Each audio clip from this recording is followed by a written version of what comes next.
Yeah. Damn. I'll take piss. We're back. And bitch, don't check me, bitch. Check that. Apologies about that. I'm your host, Apart39. Welcome to the Wednesday afternoon stream. Bit late. I was eating lunch, so yeah. Anyway, let me see here. Alright, for the most part, I'm trying to think. I gotta sort out certain things right now on my end. Mostly the way how things are, so let me just properly...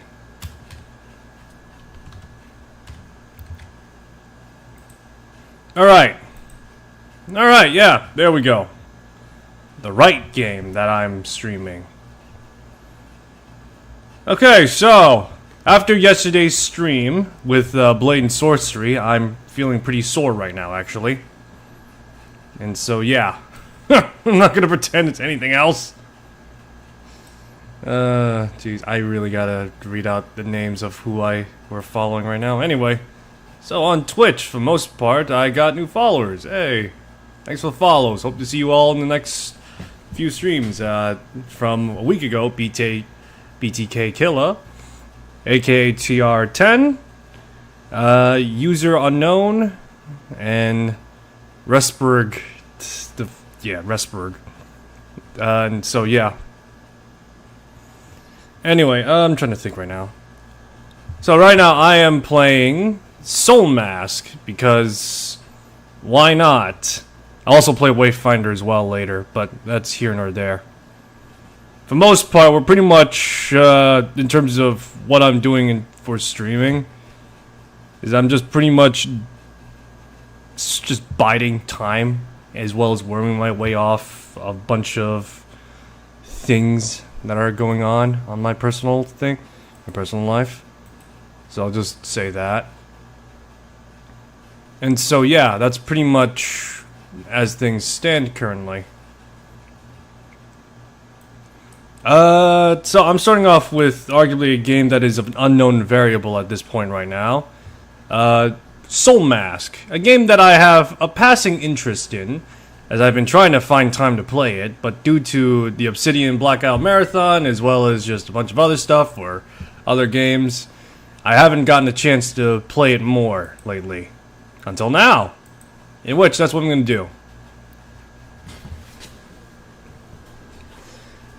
So, after Soulmask, we'll switch gears to Wayfinder, and really that's about it. So, Soulmask. What is there to say about it, other than the fact that the marketing material for Soulmask was arguably of questionable quality? Give me a sec to see here. Fuck it. Go for double. Go for double this.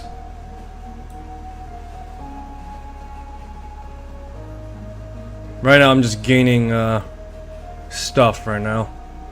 And when I say stuff, I am mostly referring to just like gaining as much experience as possible. Alright, yeah, yay! Alright.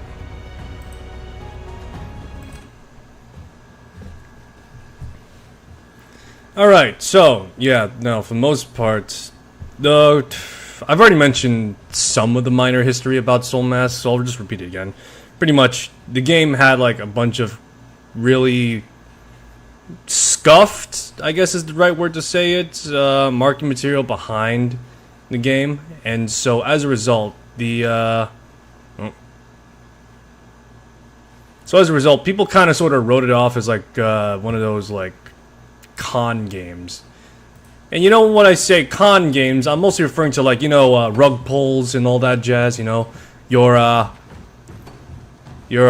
fucking, what was it? That one game that was made by a bunch of Philippines, I think.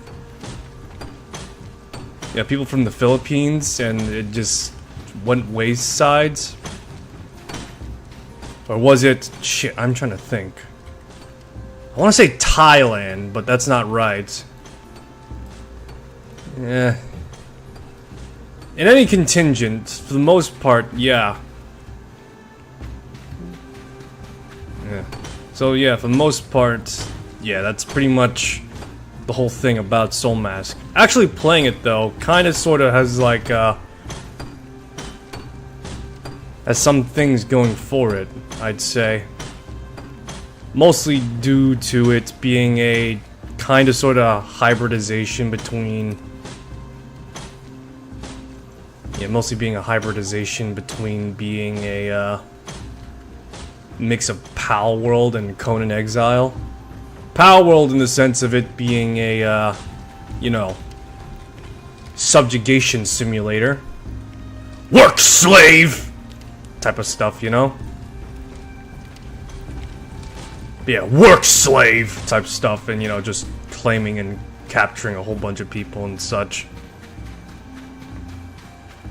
So that's really what's, so that's really one of the main things about it. However, there's also the fact that it's kind of like Conan Exiles, which Conan Exiles is currently in a... I wouldn't say bad position, but it's certainly in a position.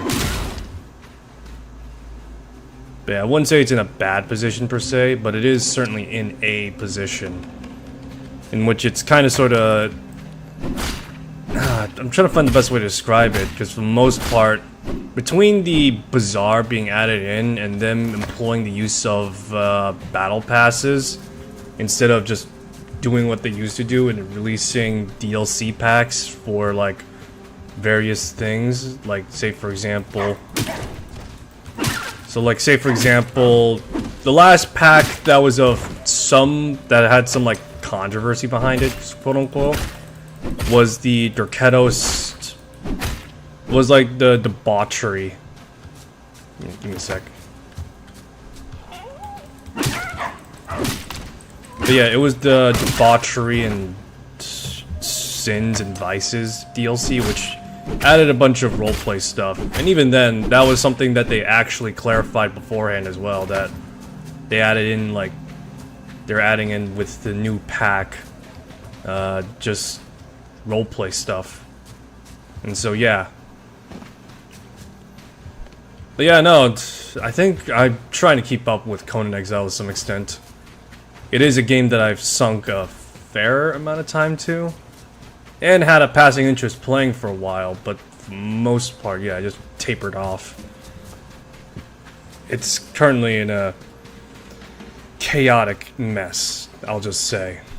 And I do mean that in the most genuine way possible, because I'm trying to think, the developers are making a Doom game, if I'm not mistaken right now. It's an MMO, open world survival game, which, to be fair, they have done before, not just with Conan Exile, but, you know, with their other Conan game, which was... You know, I am genuinely trying to remember what the other Conan game they worked on was called, because I know that though I may not have played it, I know it must have been popular enough to have Conan Exiles take place in the same world. So yeah, that's as much as I can really say.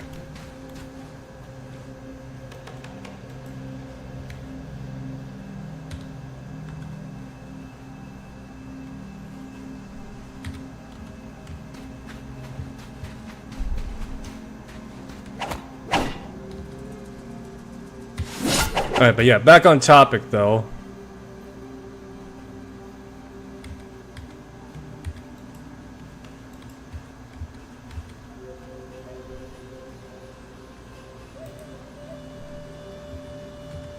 Alright. So back on topic though, I guess. So yeah, for the most part, though I've not played much of Soulmask, there has been a fair enough following, I suppose you could say, for the game. Fair in the sense that it is pretty much, as I mentioned, just combining elements from other survival open world games.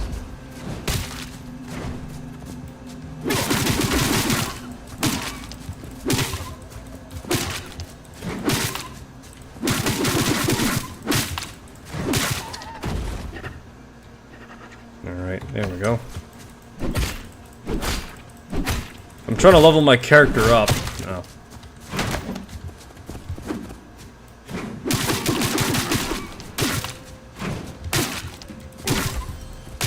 The weapon of mankind, everyone. The spear. Who needs sword? Spear. Alright, so... yeah, there's a fair following now, at the very least, for this game. I'm not sure if it's for PvP or PvE, to be honest, in which I should really look into that, to be fair. But yeah, the premise itself is pretty interesting, all things considered, given the fact that you play as a character rising the ranks in this world that is, well, densely packed in the jungle. And along with that... oh, joy, my tablet died. Great. Give me a second to make sure everything is...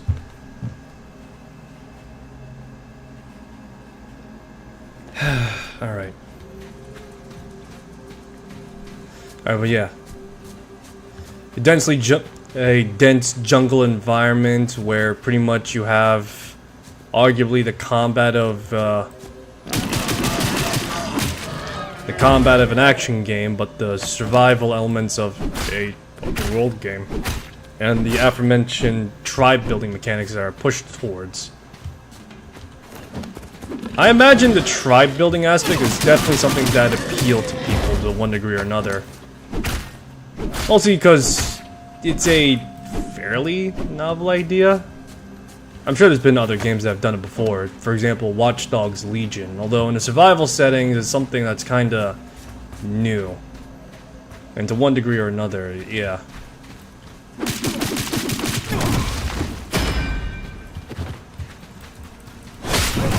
Holy shit!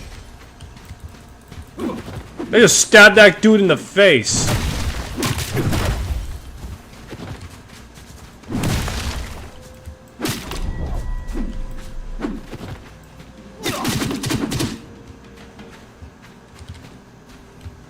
Alright, but yeah, you can probably tell one reason why this game is kinda sorta picking up a little bit. I wouldn't say on a mass-wide scale appeal, but yeah, it's definitely picking up in some respect or another.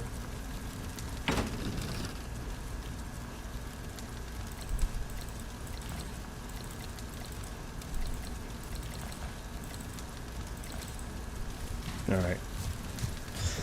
Alright, where am I right now? Oh man, I want to make my way further up north, but I can't. Oh wait, oh hey, I leveled up a little bit. My awareness is getting a little higher and higher.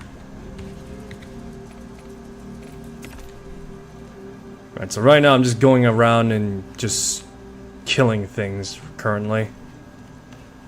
I'm trying to get as much...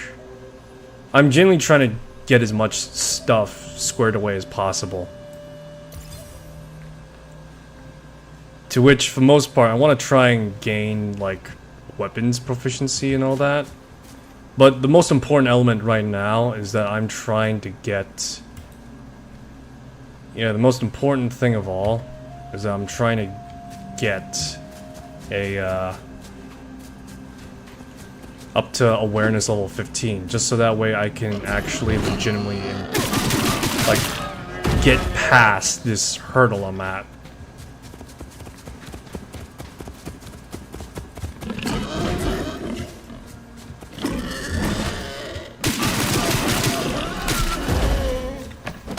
I'm trying to think, moving away from Soulmask, I'm gonna say right now. I'm generally trying to think right now what it is I'll be doing for the next few days, I guess you could say. Because for the most part, that thing, my personal reason why I paused the Black Ops City Marathon is coming up, like, this week, around tomorrow. In which I'm not going to be at this computer where I can reliably, you know, guarantee full-on capable playthrough, or, you know, back-to-back playthrough with a stable enough connection. So I'm trying to think right now. I need to try, like, a bunch of games at the computer I'll be at, in which it's still my computer, but it hasn't been maintained in a good amount of time, I'll say. There's a lot of things I need to pretty much check around and make sure is up to par. Even more so, which games I'm able to reliably run, both off-stream and on-stream. And so that usually means that, yeah. Along with that, I need to double check the specs right now as well. And yeah, I need to double check the specs on the computer as well, just to be sure. Because for the most part, I remember when I was trying to play... I'll say, I tried to play Starfield on the other computer, but the problem was that Starfield was running at, like, literal shit pace. Even reducing down the settings, it was running at shit's pace. For context, this computer that I'm playing on right now can run it reasonably reliably well. On occasion, slight hiccups, but, you know, that's here nor there.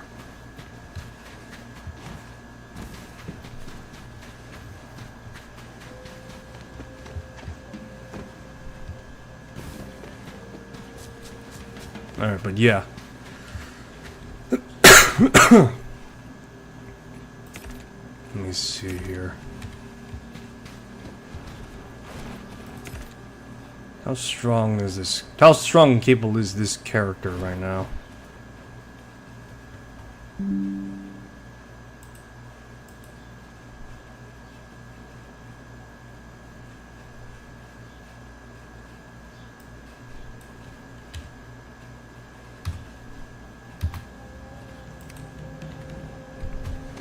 Alright. Alright, but yeah, I need to check what games I could play, because for the most part, I could do playthroughs probably reasonably well. I'd only be doing it at a great disadvantage. I have wide space where I'm sitting at, and the computer I have it set it up at is quite literally extraordinarily claustrophobic. Like, to the point my mouse movements are restricted. I could barely play a first-person shooter reliably. I could barely look around and move my mouse to browse a forum. A library cubby has more space than me. And so yeah, that's pretty much where things stand right now on that.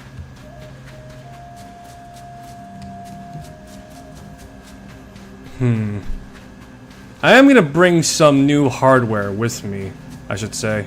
However, I say new hardware, realistically speaking, it's like really old stuff that I had before I swapped out the parts on my new computer. And I've not swapped out the parts to my new computer since I built it around 2 years ago, at least.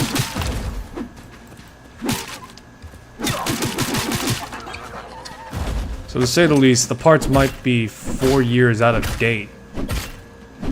Maybe less. Actually, when did the 4090 came out?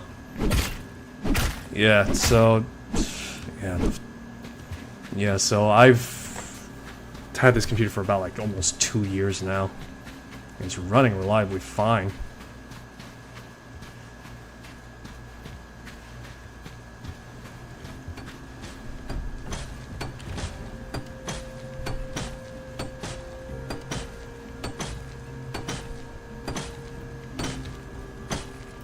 Alright, let me see here right now. I gotta stop whatever this guy's doing right now. Can I pause it?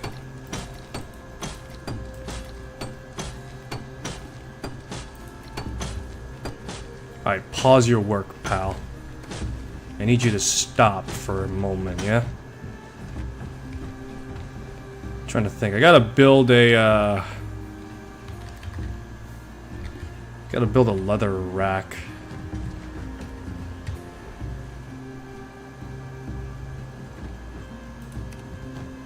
Mine chest, pipe gathering. Oh, son of a bitch. How do I... Where was it? It's not carpentry. I think it... Yeah, it's tannery. Alright, so where's... Did I build a tent? Oh, I did build a tannery. Okay.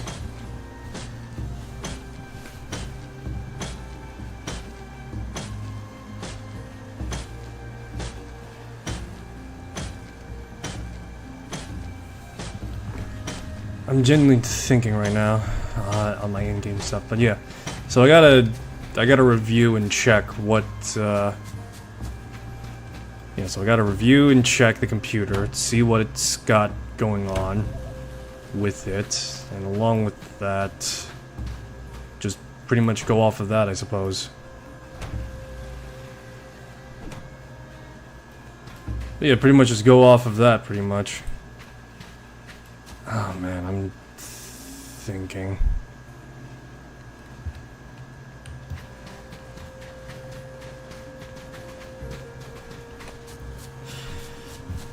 I'm generally thinking what games I can play still. Oh man, I don't think I could do console games either, because my totally real console is going to be suffering some performance issues on stream because, you know, I have to relay it through it and such. Yeah, totally. I'm going with that excuse. Alright, but yeah.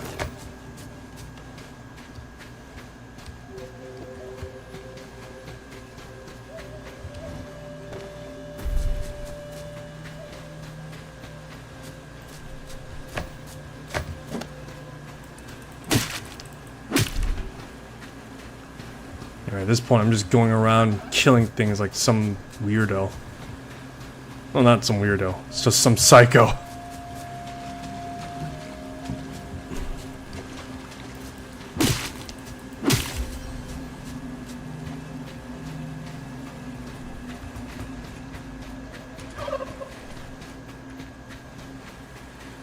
Oh, man. I think I could probably round up a list that might be able to play, and that Wayfinder playthrough might happen sooner. Then again, this would also be a good opportunity to maybe switch gears to one of the Supergiant games. Actually, I would like to dedicate the months and time dedicated to it, at the very least, to be consistent on one computer. So I'd rather not have to...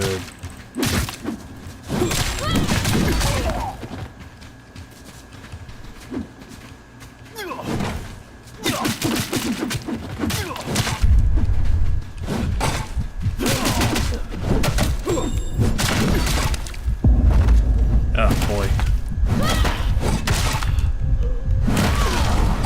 I'm dead. Oh no.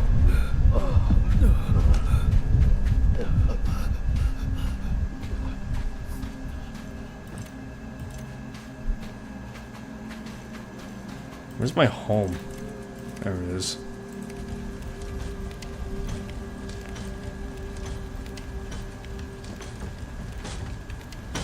Oh joy. Got no clothes on. Yeah, you mind if I take your sword for a moment? Thanks.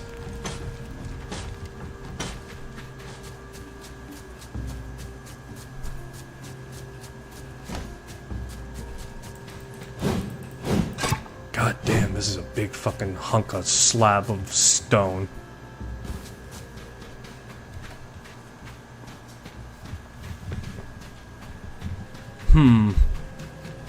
Let's talk about something else other than my personal musings on what to do next above game and for streaming.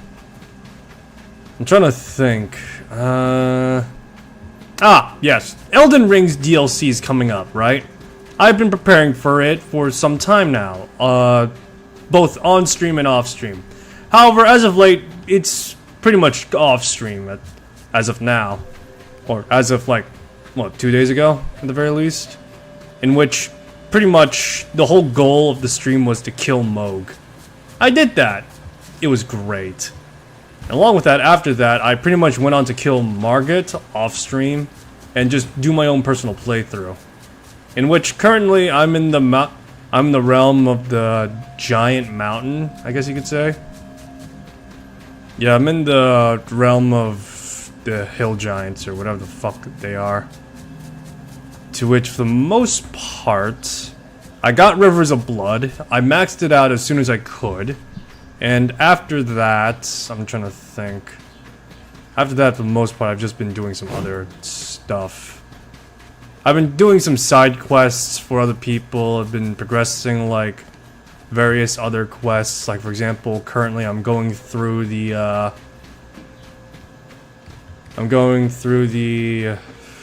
Volcano Mountain quest.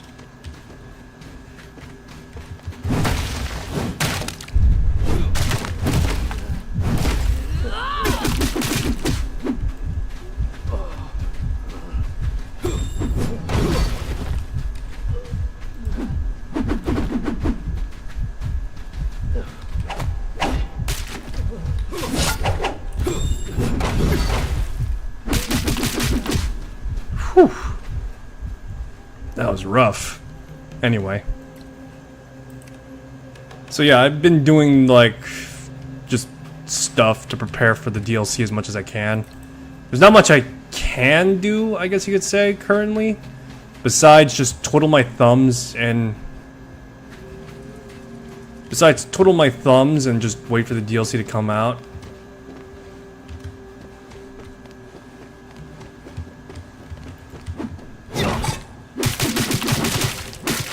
There we go. Yeah, there's not much I can do other than just twiddle my thumbs and wait for the DLC to come out. And really, that's about it. And currently, actually, I am trying to do stress tests on my Steam Deck to see if it can handle running on...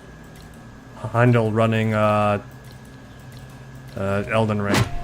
The likelihood of that is extraordinarily low, especially if I have to compromise the graphical fidelity, in which I'm more than willing to on Steam Deck. But yeah, I'm not sure if I'll be able to think about in retrospect right now to stream it on the other computer that I'll be running on, in which for longtime viewers it's the same computer that says register Windows, even though my computer is already registered with Windows.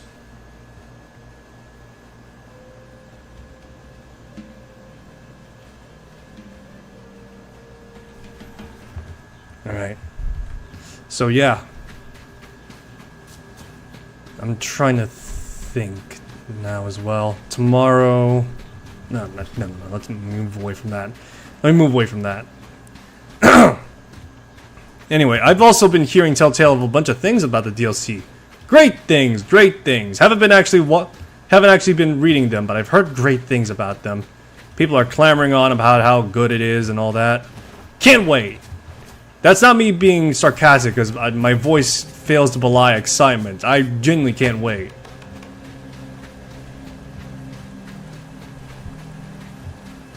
So yeah, I can't wait for that to actually experience it for myself. I can't wait to get my hands on that martial arts weapon as well.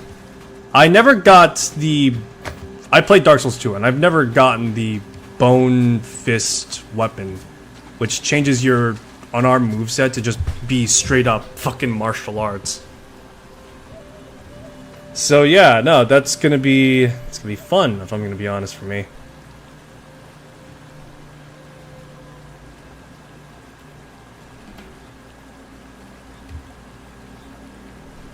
Give me a second, I'm trying to... Oh, there we go.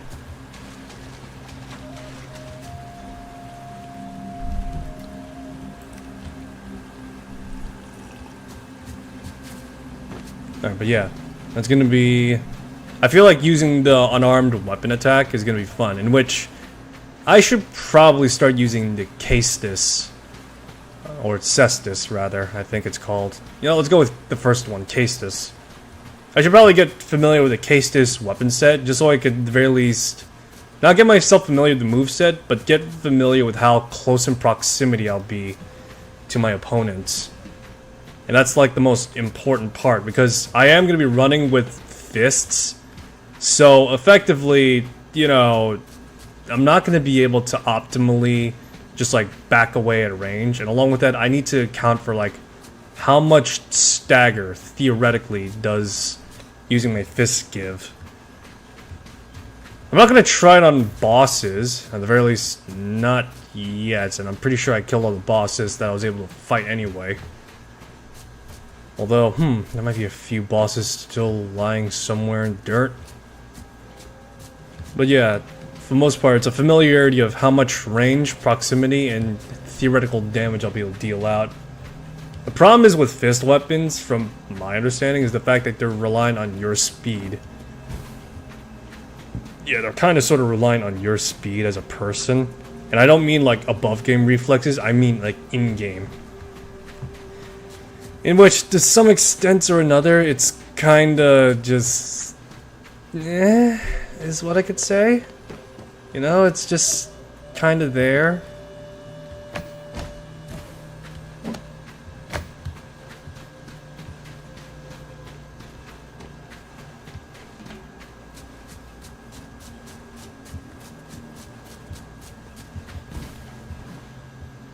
Alrighty.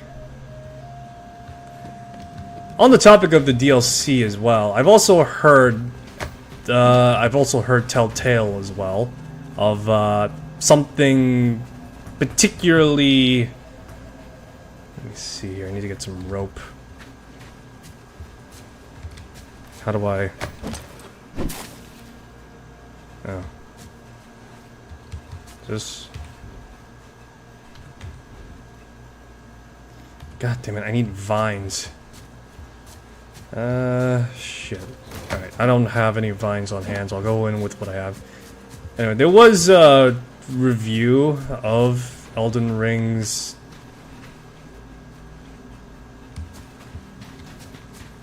There was a review of Elden Ring's DLC, or not review, I guess. But there was like a, there was like a particular article written by a particular, I'm not even sure you could classify them as a journalist.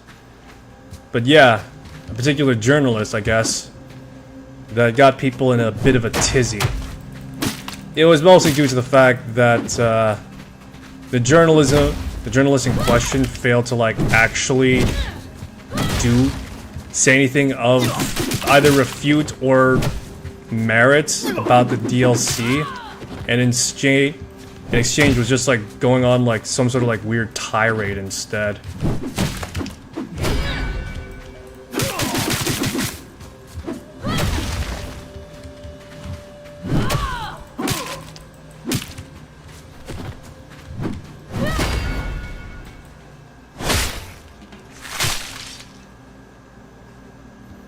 Alright, but yeah. So pretty much that's the whole thing about that article, as far as my knowledge extends. There was pretty much a whole lot of words for a whole lot of nothing. Yeah, a whole lot of words for a whole lot of just absolute nothing that was said about it. And yeah.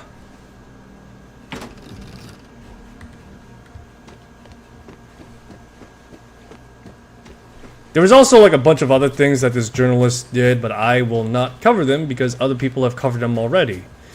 And it's not even the principle of the fact like, oh, someone else covered it, so I can't cover it now. It's more like this person is, or this journalist is like trying to feed into a particular. Yeah, this journalist is trying to feed into a particular. How do you say, attention, and I refuse to parlay or give any sort of allusions to, besides the absolute vagueness of it all.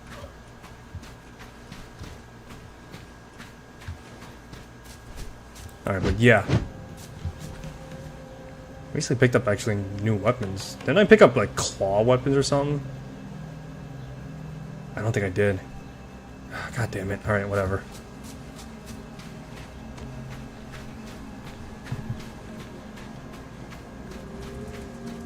Alright, but yeah, no, so that's been passing around. There's also been a bunch of stuff that person was passing around as well.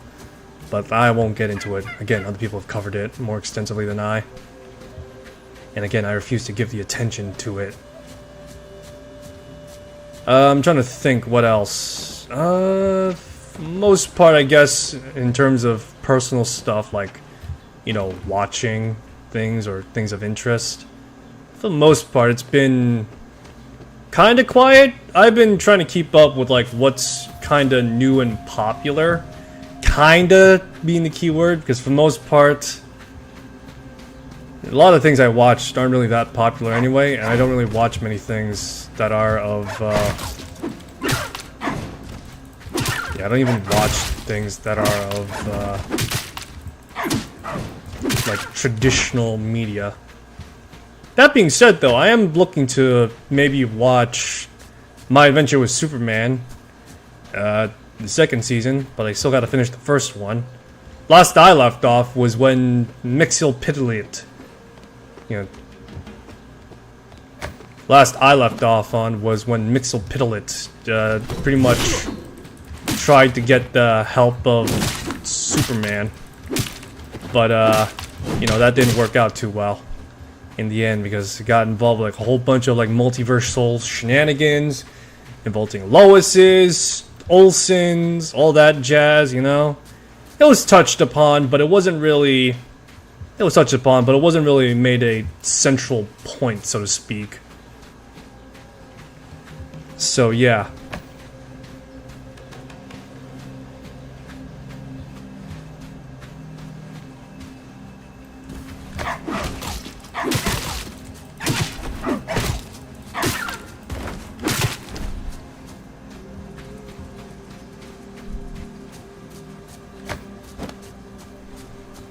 Alright, I'm trying to think now. I have been trying to keep up with some things that were Star Wars, but given the current run of their shows, it's kind of sort of tapering off after Mandalorian and, well, just that. Now I'm kind of thinking about it, Mandalorian is tapering off too. Although, not as much, although it is visible, is what I'll say. It is visible. But yeah, no, in terms of like all things Star Wars, it's kind of tapering off. Funnily enough, there was like a bunch of, there was like a video that was like comparing interviews between the actors of the new Star Wars show, Acolyte, and Natalie Portman during the prequel trilogy. And to say the least, yeah, well, I don't know how to explain it, other than the fact that you have like two different actors from two different times, like, explaining a bunch of different things. One is vomiting up a torrent of words while explaining almost nothing, and the other one is a bit less, what's the word for it? A bit less of a deluge of words and more like choice and select words that all the same do explain and, you know, try and get through a lot of things. And so yeah, that's pretty much the best way I could describe it, at least.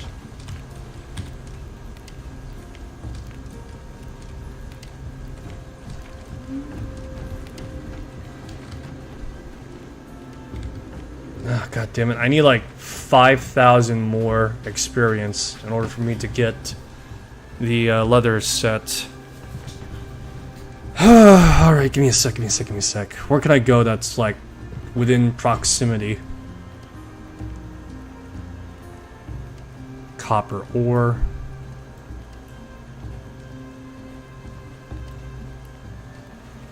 Ah, the hell with it. Alright, what we're gonna do now is travel a bit.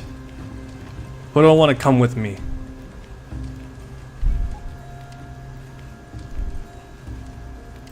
Kalia, congratulations, you're now coming with me. I give you back your weapon of choice.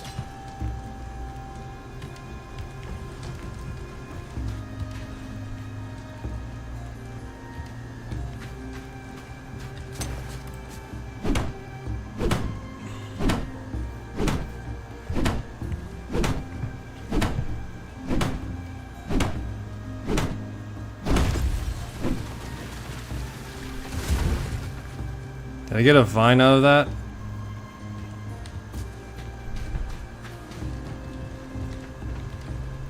Give me a sec, I gotta build like boxes and such.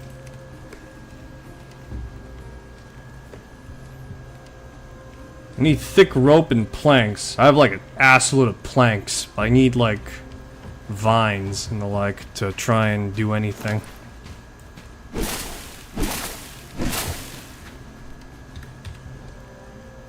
God damn it, all I got is like a bunch of thatch work. Where's the vines, damn it? Where's the vines?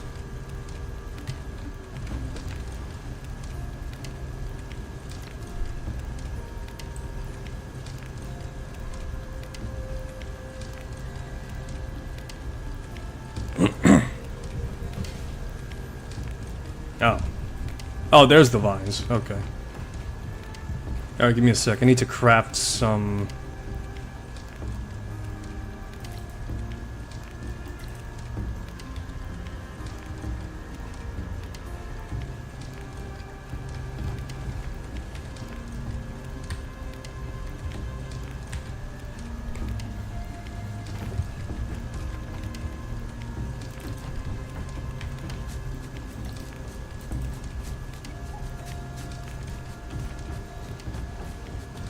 Alright.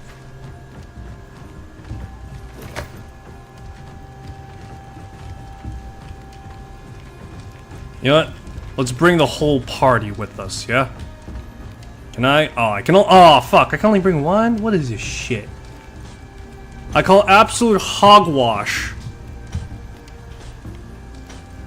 Alright, let me see here.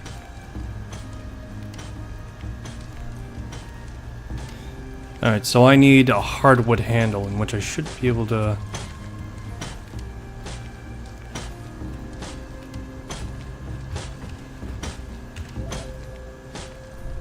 Alright, give me a sec.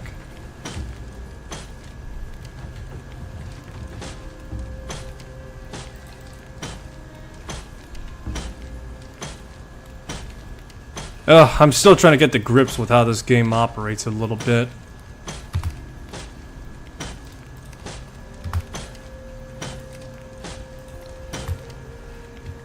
Wagner, you mind stopping for a moment so that I could work on this?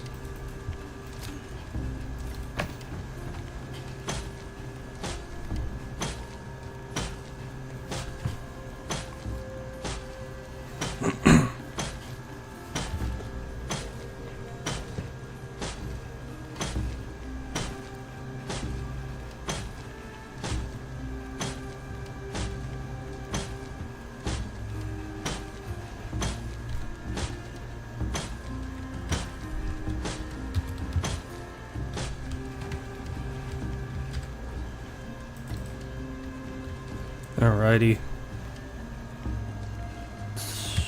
Should be able to repair it now. Where is... There we go. Is this the right one? Shit, I got like so many fucking... There we go.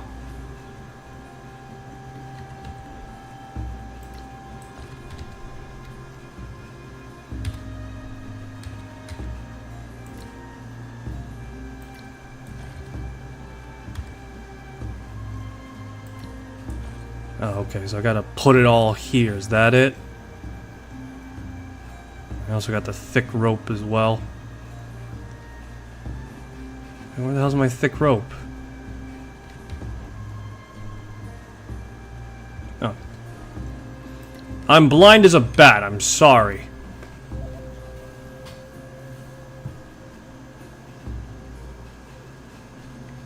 Alright, but yeah, what was he talking about? Ah, yeah.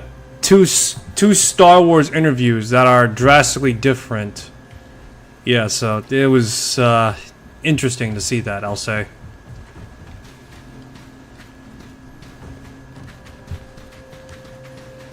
But yeah, it was interesting to see the contrast between two actor types and the like.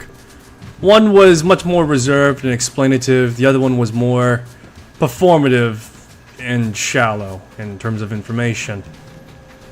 And that's probably the best way I can describe it without mincing words. Or, yeah, I guess you could call it what I just did, mincing of words.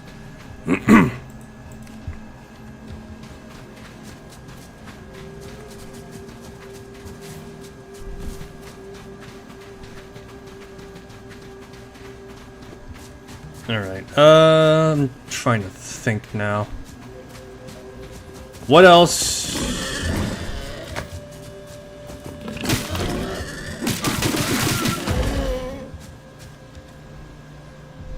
Should probably get her.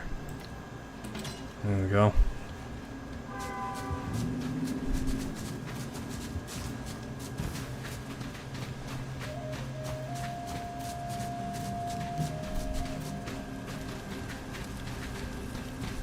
Yeah, if there's no problem here, there's no problem here. Alright. So, I'm trying to think now. What other things are to talk about, I guess?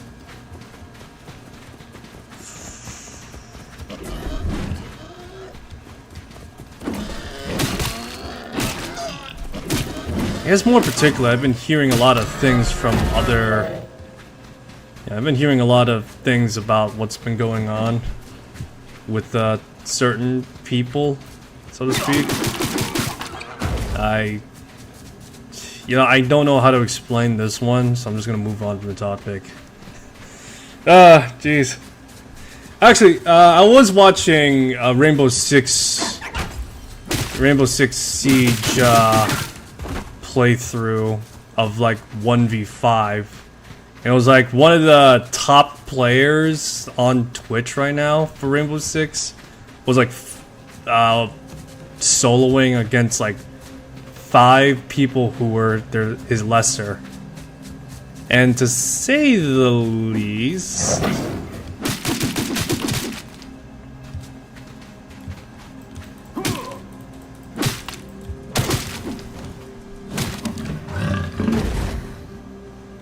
alright, and to say the least, when it came to that, I'm not sure how, I'm trying to remember, it was either 2 months old, the video I was watching, or it was like 2 weeks ago.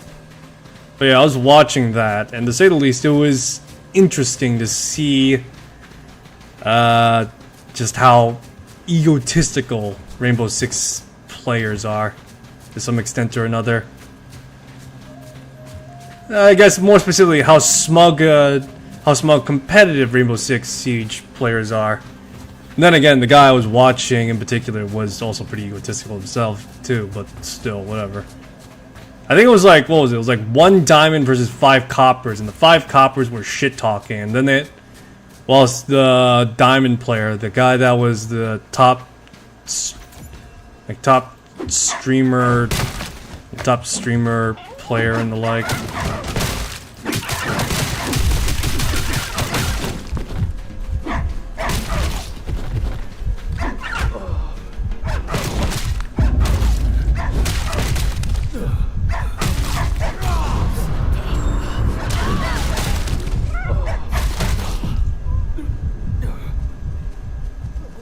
Oh no, Kalia is dead.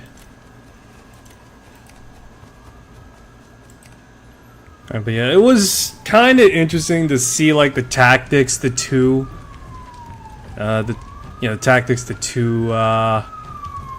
people used were, I'd say. It was pretty interesting, all things considered. Yeah, give me a sec. Right now, I'm gonna have to run back, buck back naked. Ah, fuck. I need to get myself a weapon at least. Vacna, you mind passing me that spear and shield? Thank you.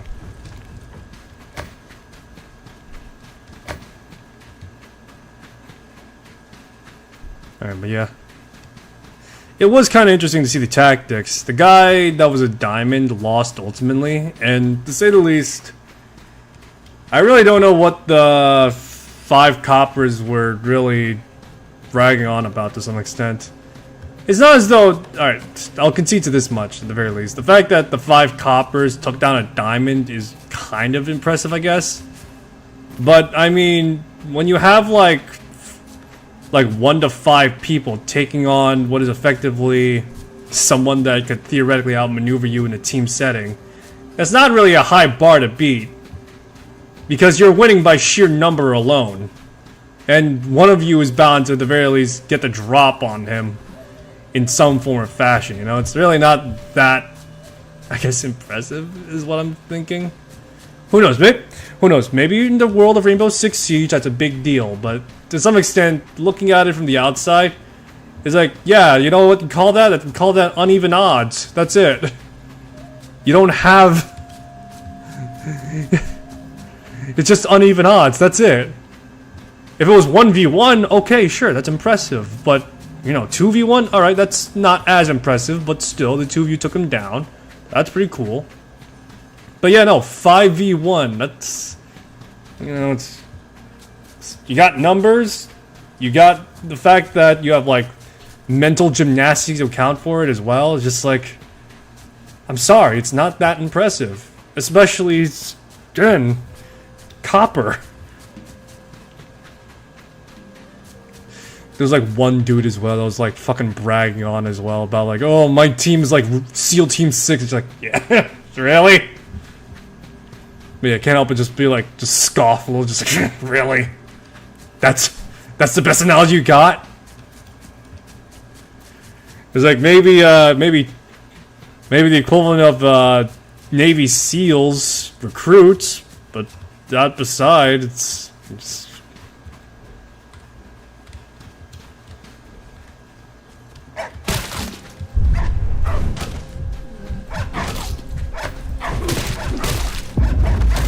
crying out loud.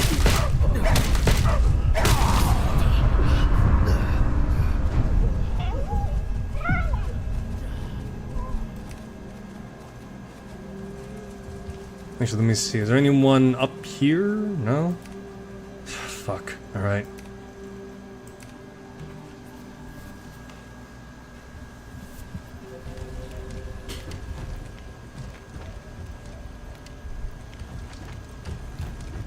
Alright, but yeah. So that's what I've been watching to some extent.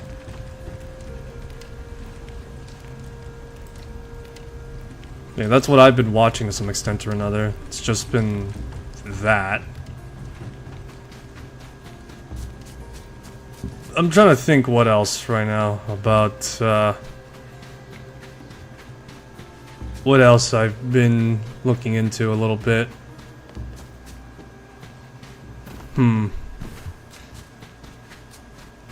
I suppose I have been taking a bit of an interest in X-Define, although I haven't been keeping up with X-Define lately, at least in terms of news. I drop in and play it every now and then.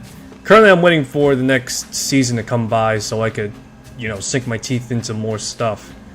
Because right now all there is in game is just like leveling guns, and really that's about it. In which, to be fair, I wasn't expecting really that much from X-Define in the first place. Mostly in the sense that, for one thing, it's a game that launched. So there's not going to be that much content in the sense of it being like jam-packed. And secondly, it's going to be likely... Yeah, it's likely going to be just filled with like pre-season stuff. So like prep work deal, you know? All that jazz. That's realistically what I was just expecting. And to some extent, that's what I expected and that's what I got. So now I'm just waiting for actual Season 1 to drop by, so I could play it. But yeah, I'm gonna wait until like actual Season 5, or not Season 5, Season 1 to drop by to play it more extensively. I've already reached and ranked out around like level 62. There are people that are way higher than me, but yeah. For the most part, they're at level 62 and I'm at level 62 and they're like at fucking triple digits at this point probably. And so yeah, there's not much of a reason for me to continue other than maybe grind out certain meta weapons, but even then I could care less for meta weapons. I'll just drop by when I want to have some fun. You know, first person shooter. That's casual, not Call of Duty.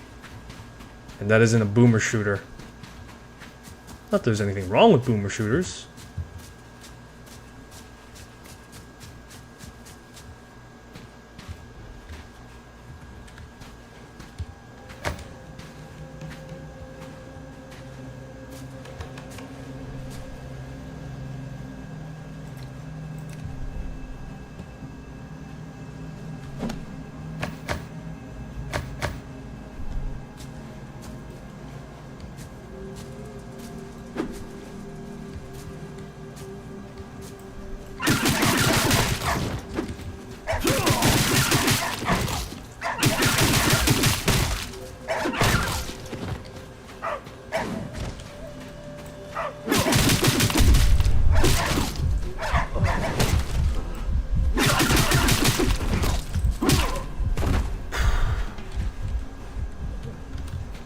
Alrighty, excellent.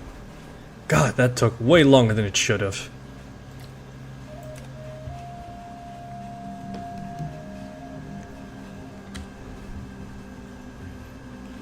Alright. Trying to think, what do I... poor Kalia.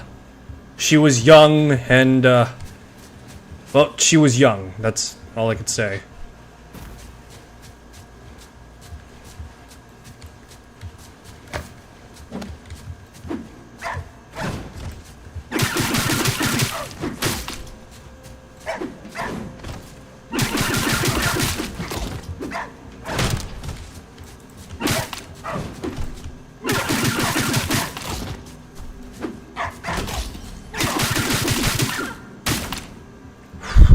Okay, 3,000 more experience to go, and I can theoretically take on more higher-end enemies.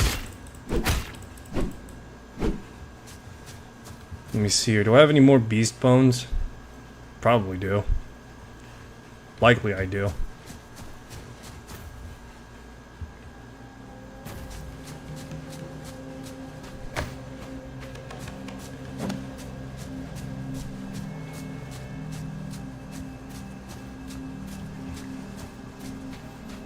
Alright.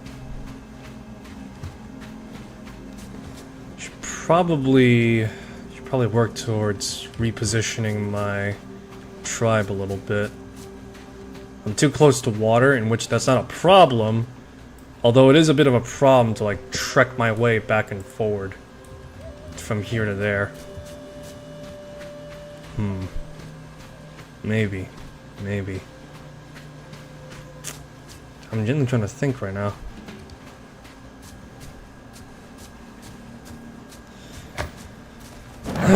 Oh, fucking shit.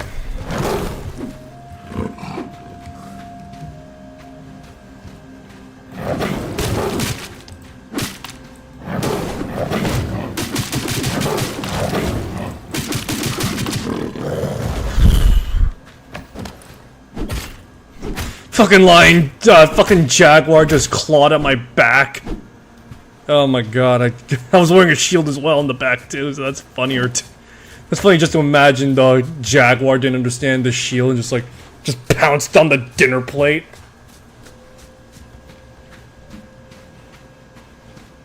Alright,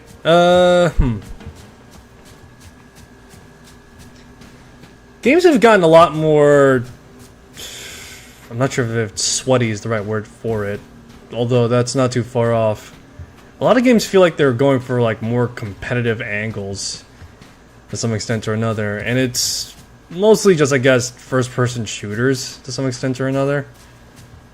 Yeah, games like Call of Duty are becoming more competitive, even the casual setting is becoming more and more competitive.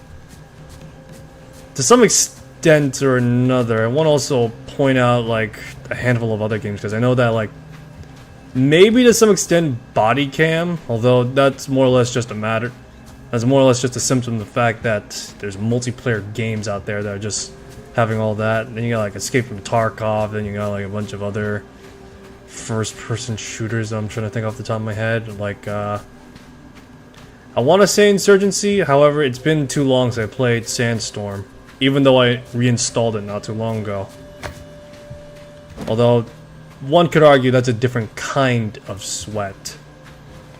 You know, like the tactical thinking sweat, at least. And, oh, fuck me sideways, I just remembered something. Alright,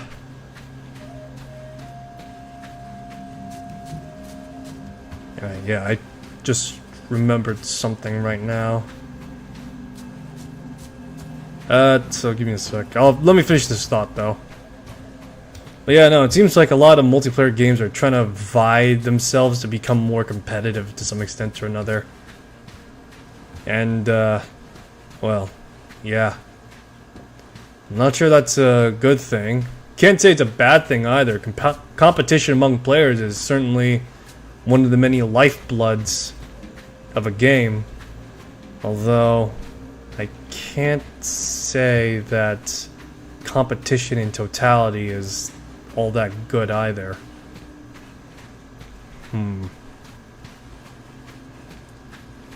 It's complicated to one degree or another. It's complicated to some extent or another. The fact that it's more or less a pendulum. Yeah, more the fact that it's like a pendulum where it's like swinging from one side, then it swings to the other side, you know? What's the balance between it and all that?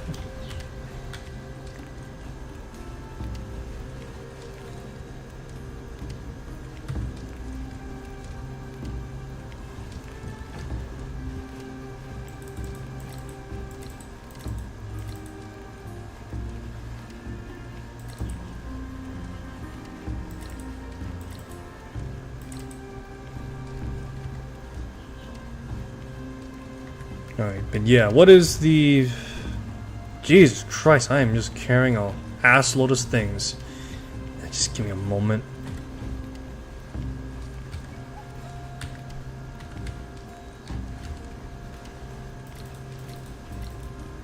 Give me a sec, I gotta drop all these off. Good God, I'm just carrying double my body weight and shit.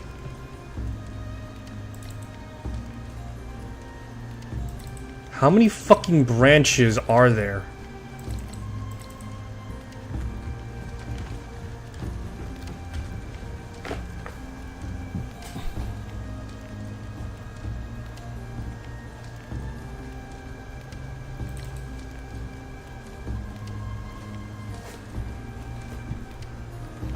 Alrighty.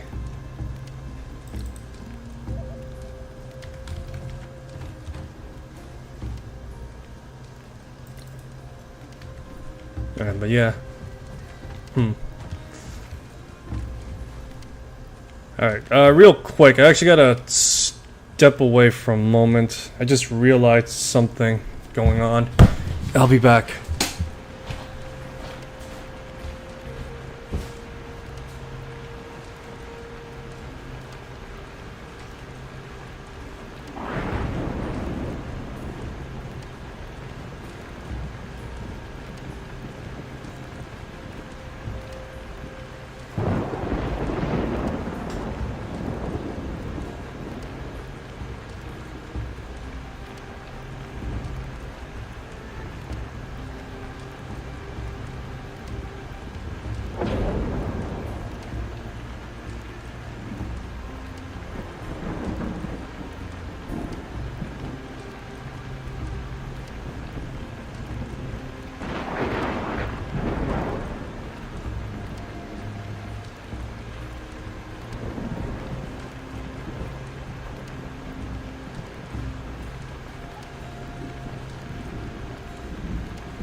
Alright, I'm back.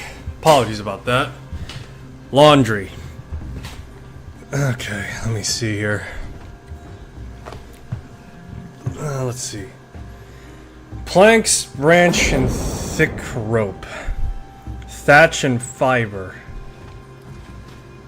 Alright, I could do the thatch and fiber part at least.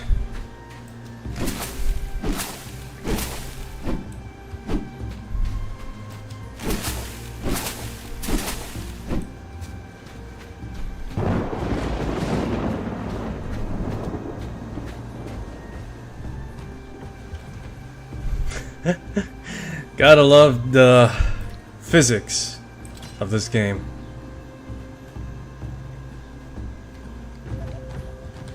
Yeah, give me a sec. Yeah, it's a good thing I built the roof over the fire. It should still hold up. Alright. Let's see here. Slap this down. Put that there. And deposit what I can. Except the scythe, that stays.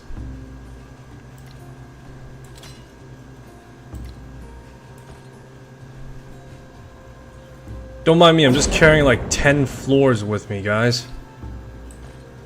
Alright, really, what do I... Just leave chunks of a carcass.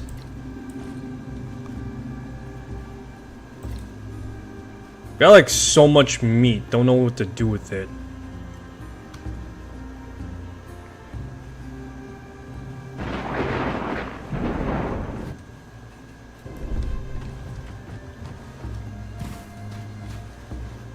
Okay, so at the very least now I'm significantly lighter now.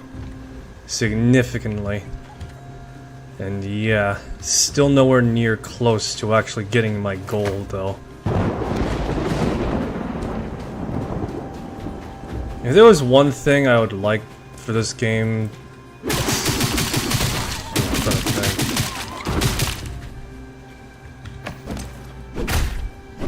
I'm generally trying to think on what this game could use improved upon, because for the most part there's like a few that I'm thinking of, although they cater towards solo single player type players like me. And it mostly revolves around like the leveling, and that's really about it. I'm trying to think like what is the most optimal leveling for this game. But yeah, what is the most optimal leveling route for this game to some extent? Because for the most part, yeah. So right now just leveling out my character a little bit.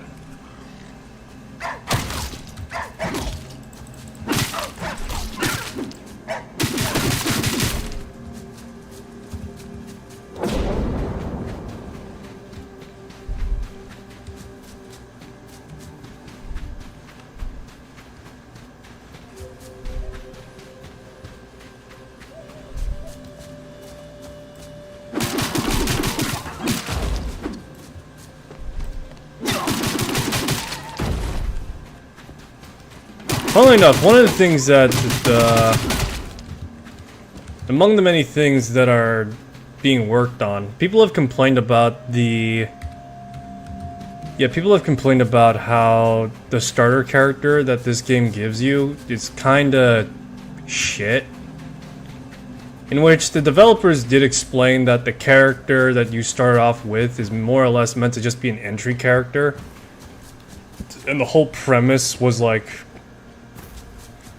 And the whole premise pretty much revolves around you having to, you know, use the soul mask to get more powerful. In which, that's not exactly a problem, I'd say, for most players. It's just the fact that when you start off and try and, you know... It's mostly just like when you try and start off and, you know, play the game. The idea of having a decentralized protagonist falls apart when... your baseline backup character, to say the least, is kind of just left at the wayside, just without any, like, strong metrics or, you know, anything they can do. They say, for example, the fact that you can't have your main body, like, do work is kinda strange, for one thing. Like, everyone else can do work, but your main body is apparently excluded from this, which is strange. And even more so the fact that the cap for the...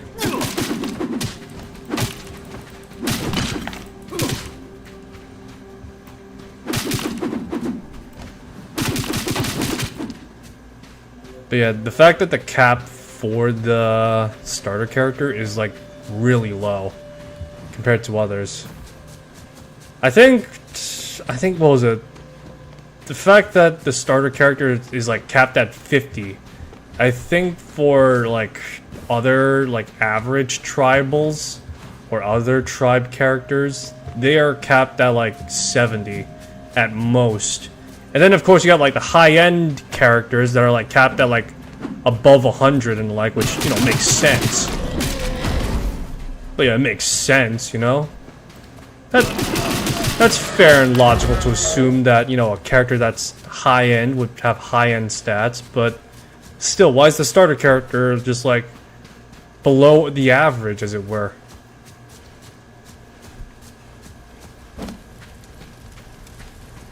Hey, as long as we're out not having any problems with the neighbors, that's fine.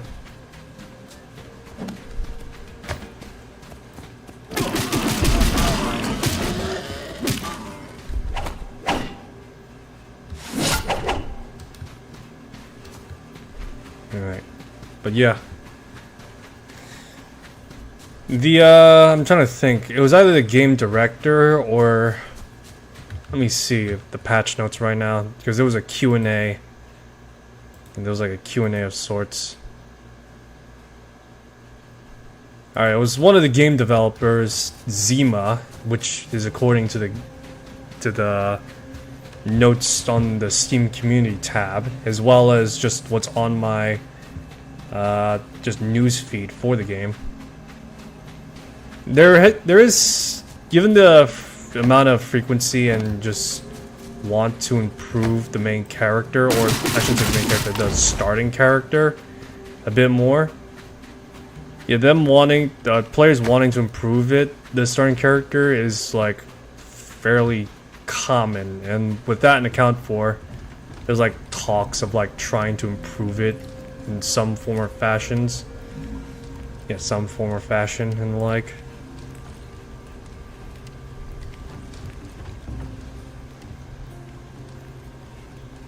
Like, for example, being able to change genetic stuff and all that. But yeah, being able to change like genetic things for the characters is like one of them and all that. There's like a few other stuff as well, but yeah.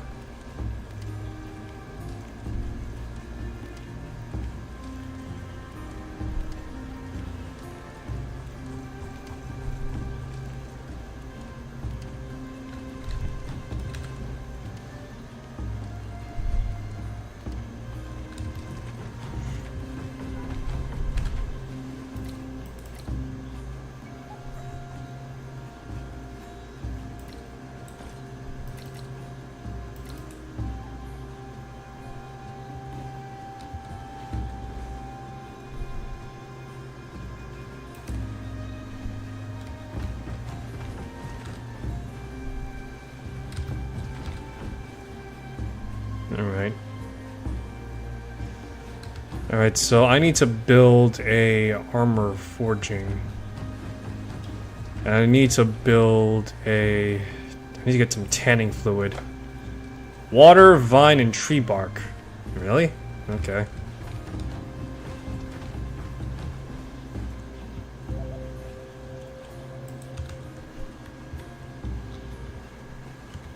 Alright, so it's on a different crafting table.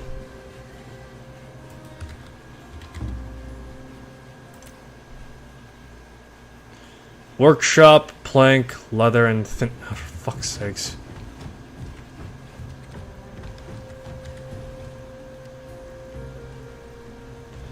So I can build a tanning rack, but I still need the fluid for leather, which I need to. Son of a bitch.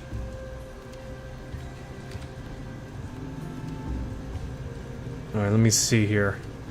Combination of a few things. Vine. I need some vines and some tree bark. I should have plenty of that, I think.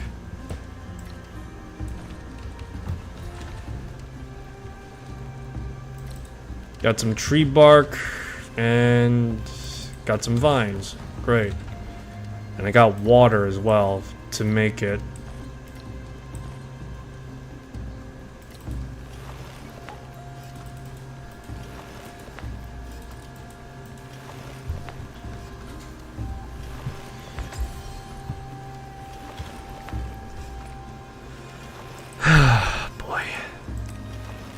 Well, at the very least, I'm happy to say that I'm now level 15 in terms of awareness, so that's good.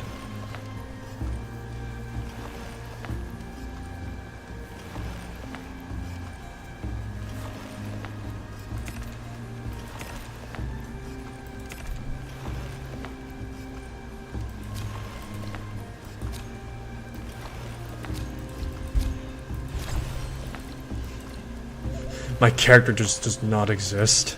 Okay.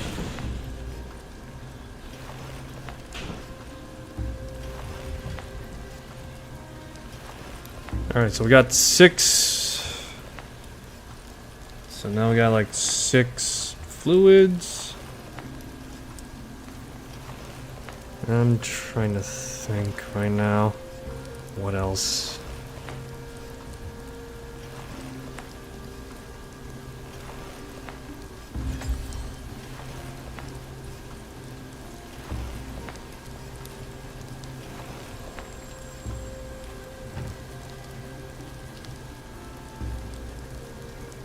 Come on.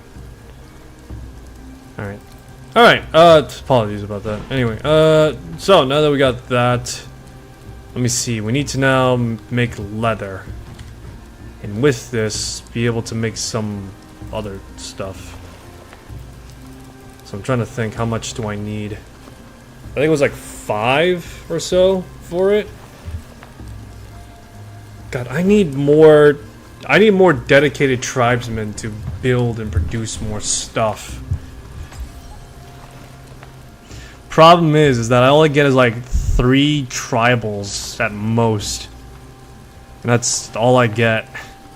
Just 3 fucking tribals. 3 plucky tribals in the middle of fuck off nowhere. Just doing all sorts of stuff.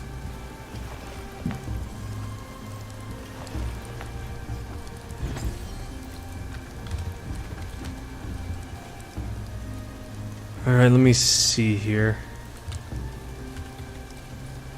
Armor forging. Alright, so there we go. So I need to have like 10 of these? Okay, fine. If need be, I'll make more fluid. Yeah, I'll just make more fluid. I have like way too much fucking vine consumption.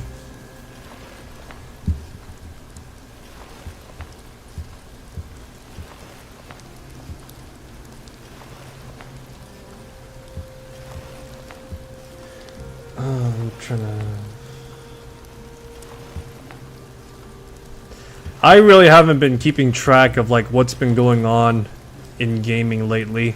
I know that Hellblade Senua came out not too long ago, didn't it?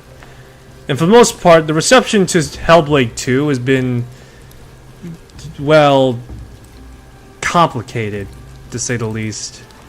Mostly due in fact that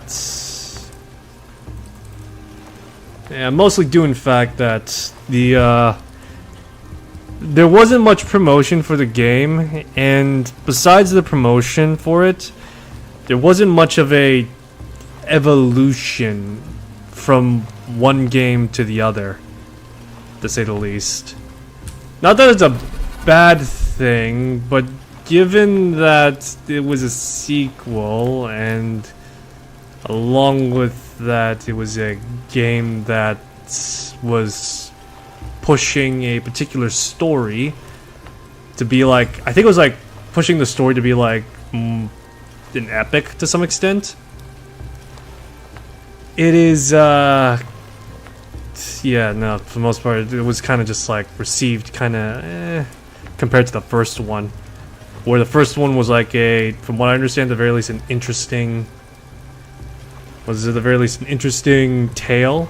The second one is more or less just the first one, but less expressive. I don't know. It's really hard to describe the engagement that Hellblade received. It really is to some extent or another hard to assess.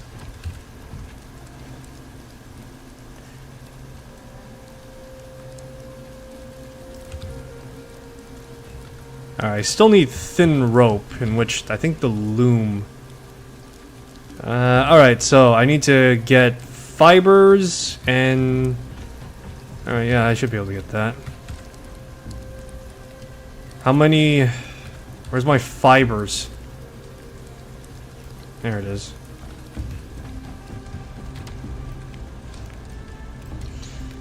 There we go. I got like so many fibers that I can make a bed out of it. Anyway.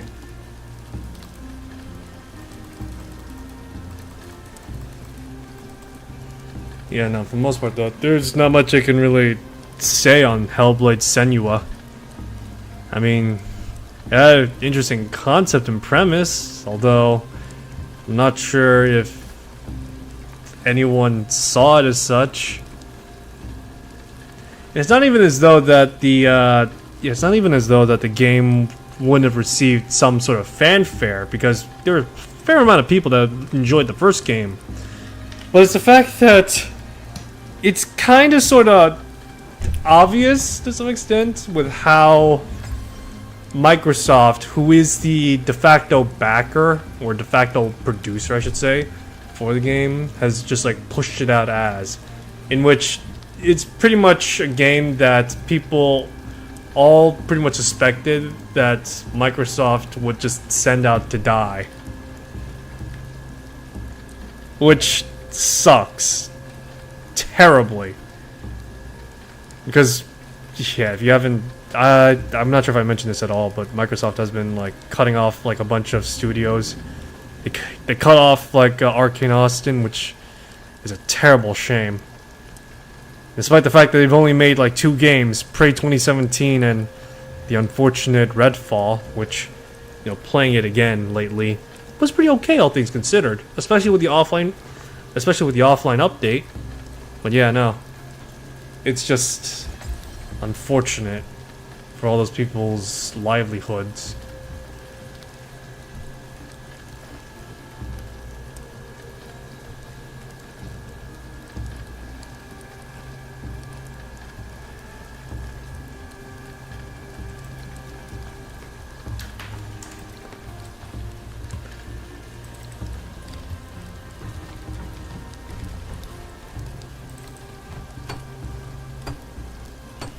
Yeah, welcome to watching my character crap things 101. I'm your host, Apartflowner39. Ah, boy, I want to try and get to the beast, the beast guarding the next mask. Yeah, I just want to try and get to him if I can help it.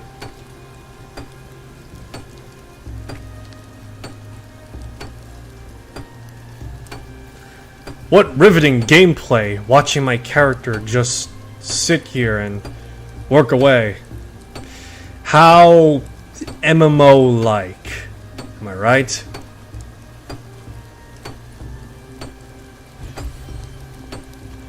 Alright, that's enough. You don't need to make anything else other than just this. Actually, there was this one video, seeing as it kind of sort of just like flicked on in like a light bulb in my head right now. There was this one video I saw where, I'm trying to think, it was like one guy was like comparing romances and relationships between two games. I watched it to a good degree or another, and it was comparing Nike Goddess of Victory to Baldur's Gate 3.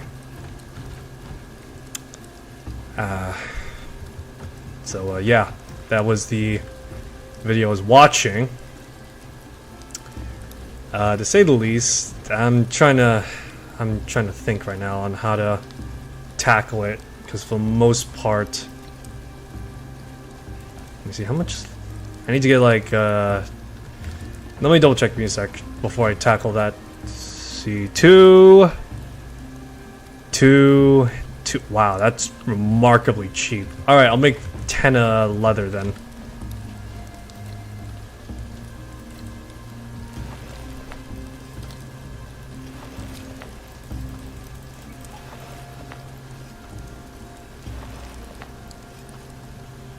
Alright.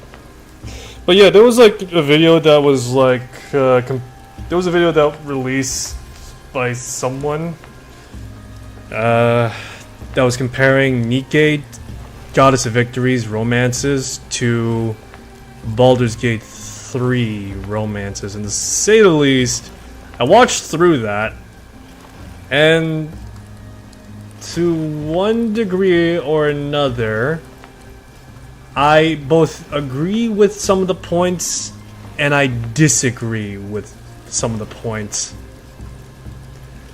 Because for the most part, I'm trying to like genuinely think on the points that was brought up. Because for the most part, it was like one of the things was like how the two romances are written differently, as well as just like a bunch of other stuff. There was like a bunch of like ramblings as well of like how it's like, oh, Nike is like seen as this Coomer game, and Baldur's Gate 3 is seen as like this this greater game. It's just like,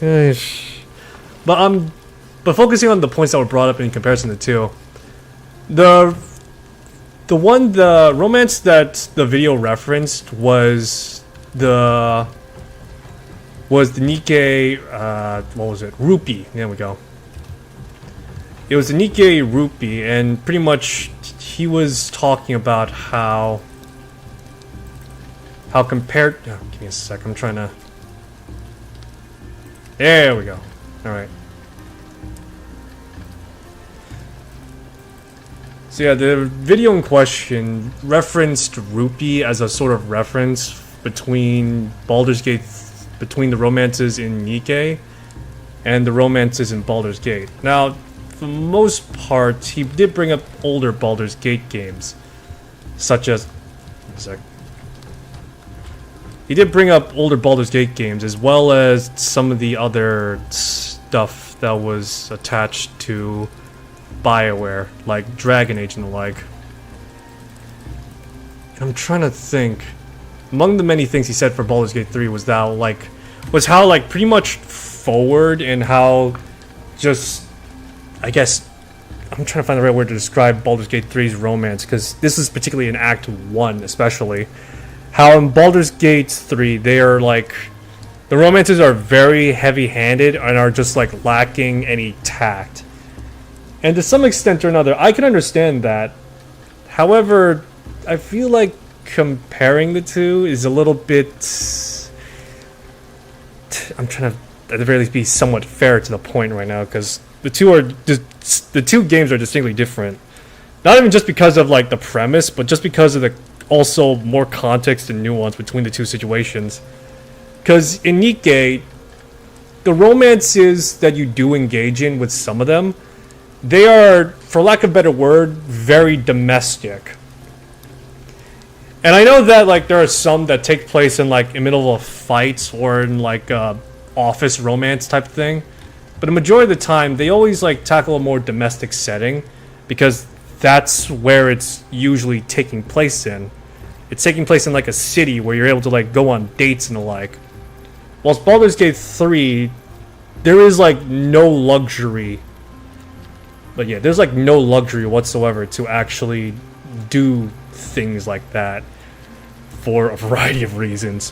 One of them is, you know, big old fat parasitic tadpole that could turn you into a literal squid person. And along with that you're also dealing with like a bunch of other...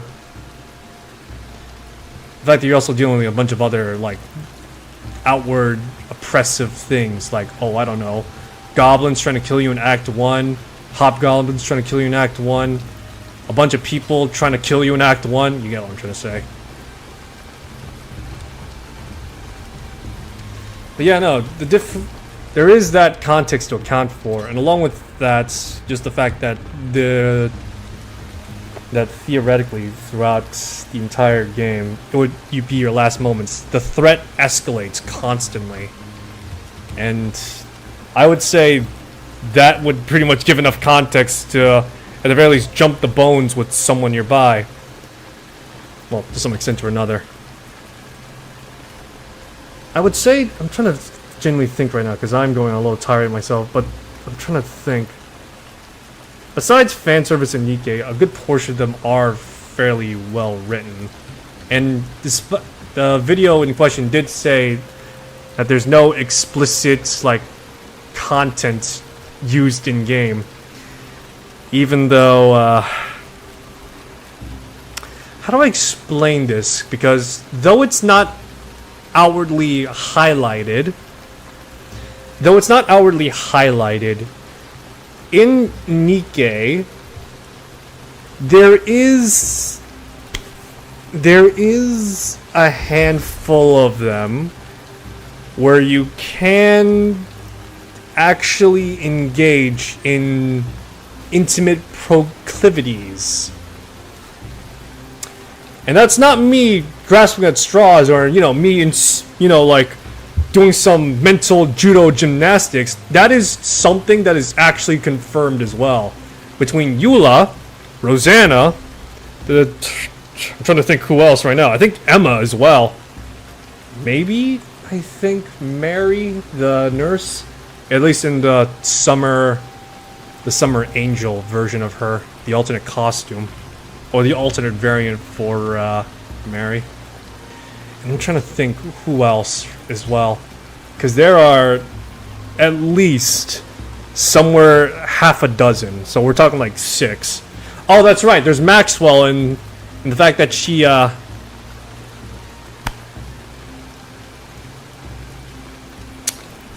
don't know how to explain what Maxwell does without breaking any forms of terms of service or triggering anyone.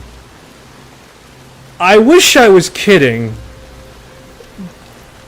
but that is how it pans out. I really wish I was kidding.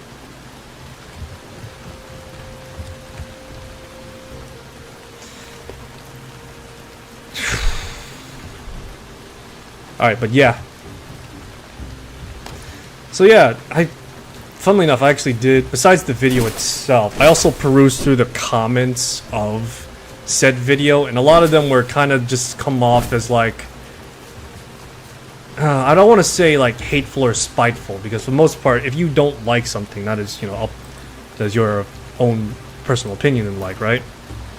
I'm trying to think. It just comes off as like, kinda, sort of ignorant, if that's the right word to describe it. Mostly in the sense of just like, do you have any idea what we're talking about or referring to? And even more so when it comes to the video in question, was just like, for me at the very least, was more along the lines of, did you progress far enough to actually formulate a more well-informed opinion? I guess is the best way to describe it. I don't want to, pull like a gatekeep type thing, but it does, I don't know, kind of does come off a little bit like that, a little bit. Because for the most part, all the characters in Baldur's Gate 3, though initially they're very reserved to some extent or another, at the very least when it comes to like Astarion, Lae'zel, Shadowheart, kind of sort of Gale, a lot of them, a good portion of them are like very reserved in terms of like divulging stuff. Because even then, despite being duress, you just met each other, and along with that, you know, a bunch of other stuff as well. But yeah, no, it's just, I'm trying to think, because a lot of them do get interesting by the second act, or at the very least the latter part of Act 1. And even more so, especially if you bring them alongside with you for a good portion of the game as well. Depending on who you bring, some are more interesting than others. I'll concede to that notion. Like, say for example, Astarion. Yeah, let's say for example Astarion, given the fact that he's arguably the poster child of Baldur's Gate 3. Then you have kinda sort of,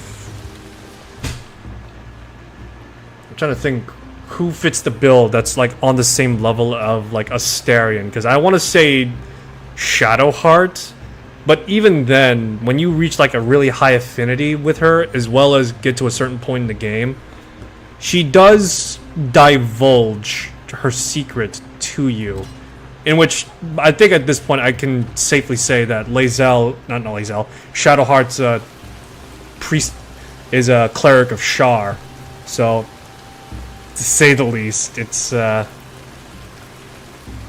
something you have to, you know, you learn in game over the course of time.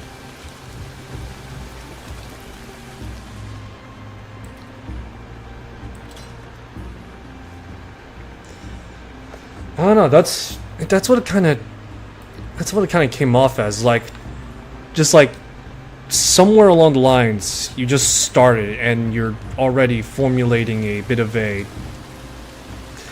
kind of a half-assed opinion a little bit. Kinda, again, a lot of the, I know that a few other players probably have the same opinion as well of how like forward the romance in Baldur's Gate 3 is. Even I myself have lamented this fact when I was playing as the Dark Urge myself.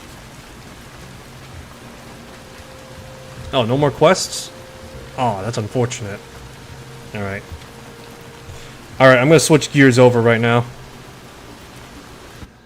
Alright, but yeah, no, for the most part, yeah, that's what it, yeah, that's what it kinda sorta seems like a little bit.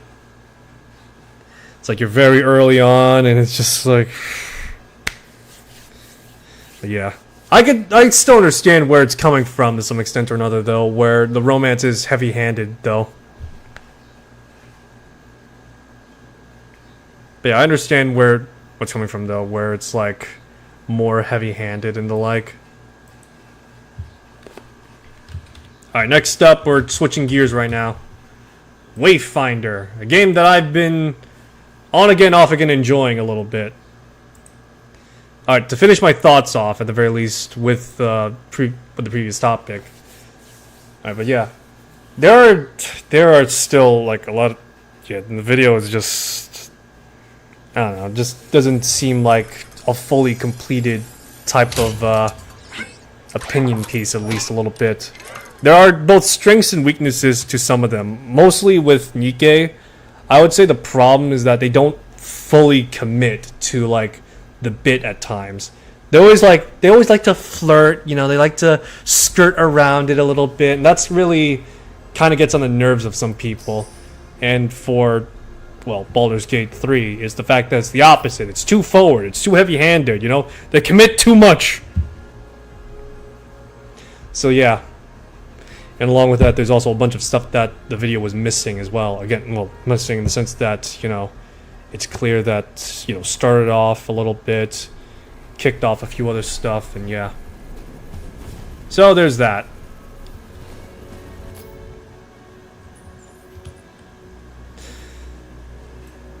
Let me see here. Return to Omen. Got it. I've genuinely been trying to find time to play Wayfinders, in which, yeah, I'm doing it now. Alright, let's continue the playthrough of Kairos, the Magic Man. I have news. Alright. Could you sense it? Could you feel her presence? Who? The first. The mind behind the Silver Codex. Somehow, I'm certain she survived the collapse. She's there. Somewhere in the gloom. I could feel her through our link. How? I don't... Perhaps I'm just imagining things. I don't sleep much anymore. I'm sorry, Wayfinder. I just need some time. Go to Lord Halar. I believe he has news. I'm trying to think right now. How much time usually passes in Baldur's Gate 3? Seeing as I brought it up. You are a marvel, you realize? Bringing you back was nothing short of a miracle of arcanic engineering. There you are. This is a wondrous thing. An elemental conflux indeed. This first, she flooded the region with a vast surge of chaos and shadow energies. It triggered, well, a gloom collapse. I can't recreate the device, and just as well. We wouldn't want one of these loose in the world. But I am working with the principles of it, the pieces of it, and I've had a breakthrough. Use the Echo Matrix. Combine the Conflux Arc with your Gloom Dagger. If I'm correct, it will let you use 2 imbuements with the dagger to twist the gloom in greater ways. It's not yet what we need, not yet a tool that can undo the damage and rebuild the world. But as we learn to manipulate the gloom, we move ever closer to that goal. Alright, there we go. Okay, that's my fuck up. Alright, augmented imbuement matrix, I believe? Alright, sure. For now, let's not... Alright, there we go. Apologies, my friend. I've recovered from whatever that was to me. Bring your dagger to me, and I'll finish what Lord Halar has started. The engineer is truly remarkable. They won't speak of their origins. I don't know if they were constructed as they are, or if they evolved. Let's see what he's done with your dagger. Yes, beautiful work. Just give me a moment and I'll finalize the imbuement. Time. I thought I'd lost you, you know. All of you. What? When the Eldrin attacked Skylight, when we faced the precursor, we'd been through so much together. Though I suppose you still can't remember it. Vague memories. There was no time to mourn. The world was broken by the fall. It took all that I had to rally the new Seekers and fortify Skylight. It was months before I had a moment to study the Precursor's sword. Sword? Yes. I suppose you didn't know. The Precursor's sword could cut through the gloom. It's how they breached the Gloom Gate. It took time, but Lord Halar and I were able to break it down while preserving its power to shape the gloom. That's how we made the Gloom Daggers. You have a shard of the Precursor's sword. I had to try. Somehow I knew you were still that your echo remained. I knew that with the right tool, I could bring you back. All of you. And here we are. In the last days of our world. Thank you. Fighting us. That's what we do, isn't it? Even when the victory seems like an impossible dream. But let us return to the fight. Let's see what this Conflux Arc can do. Perhaps the first is hiding somewhere in the repository of knowledge. I'm sure of it. She's carved out a sanctum within the gloom. A sliver of reality. Whatever secrets she's hoarding will be there. Begin. Her ability to shape the gloom is remarkable. But she must be drawing on vast elemental forces. I believe that's the key to finding her. With the Conflux Arc bound to your dagger, you can shape the gloom with different elements. As you explore, I can analyze each element and look for further traces in the gloom. Lead us. Her. Nothing is certain, my friend, but I believe it will. I just need to study the elemental energies and look for patterns. Return to familiar places, but use mutators to shape them with your dagger. I'll let you know when I've found what we need. Alrighty, excellent. Harvest Moon. Skylight Warden Pauldrons. Great.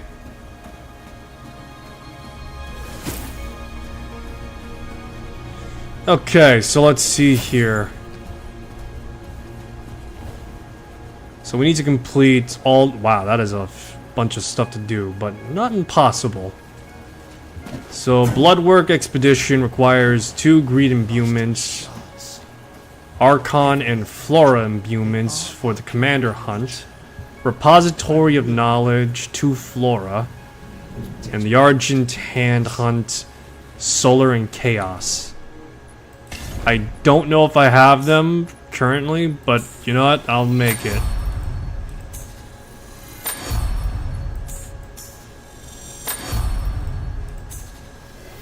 May as well make 2 of each right now.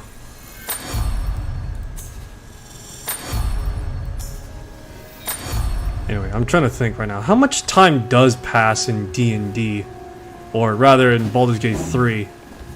Accounting for each long rest being 8 hours, I'm trying to think. It usually would take like maybe weeks on end. In game, that is.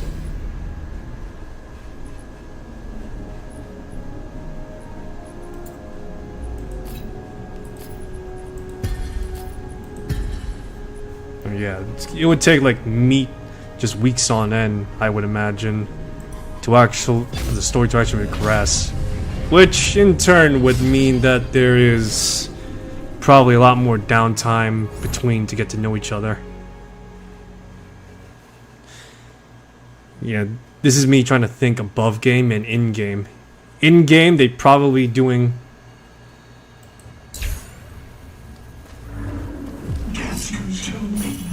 Yeah, in game, they'd probably be doing a bit more stuff.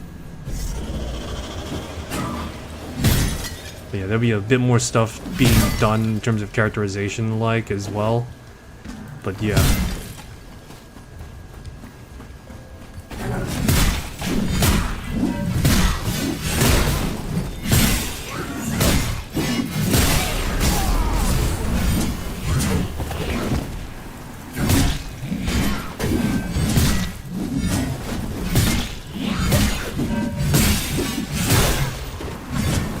Alrighty.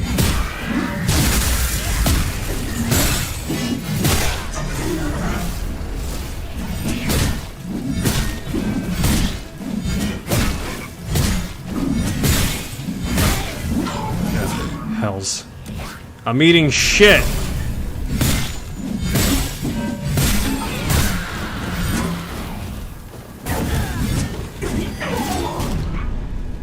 I've fallen. I can't get up. Alright. It has been a hot minute, and I'm already getting my ass kicked.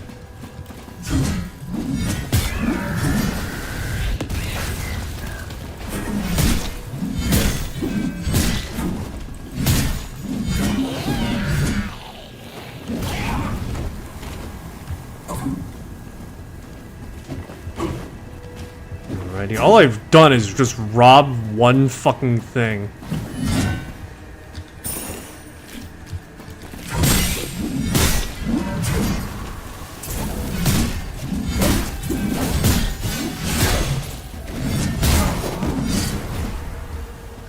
Alrighty. God, I need to level Kairos up. Actually, that's why I'm doing this. Nope.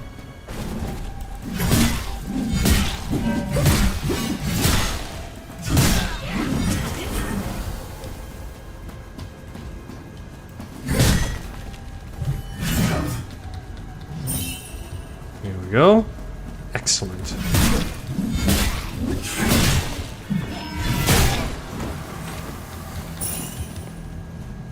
Loads of money.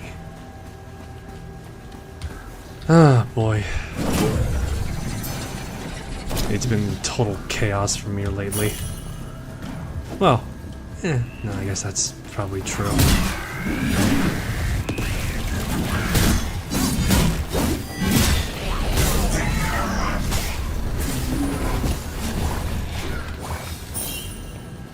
Digger Echo. Shit.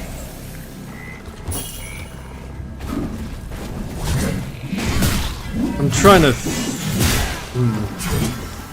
What RPGs actually... What is this shit? There's a chest here and it's fucking locked. It's not locked. It's more or less just a prop. You tease me, game. You tease me. Am I just walking a giant circle? Okay. Great.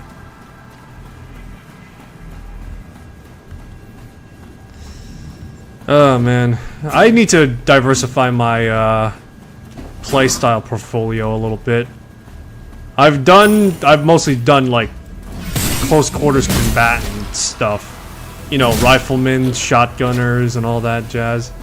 I have never done long range combatants effectively, if I'm being honest. I've never used magic that much either, now that I think about it.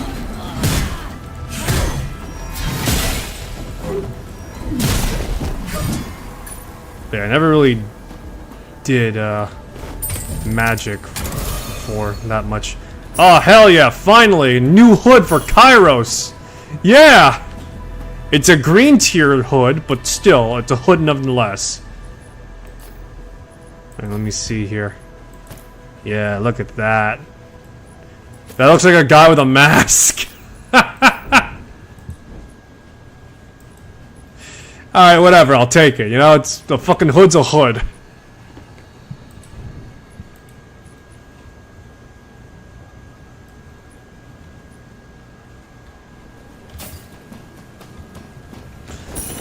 Alrighty.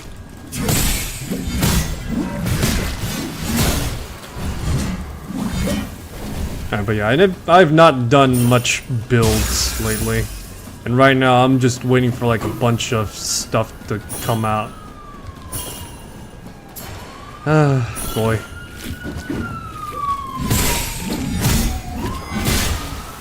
I gotta do tech check later for a few things as well, and I gotta do some packing for some other stuff as well. In fact, I think my laundry is... what time is it actually? You know what? By the time the stream ends, my drying should be done at least. Yeah, my drying should be done, and the second load will be long before then ready. Whoops.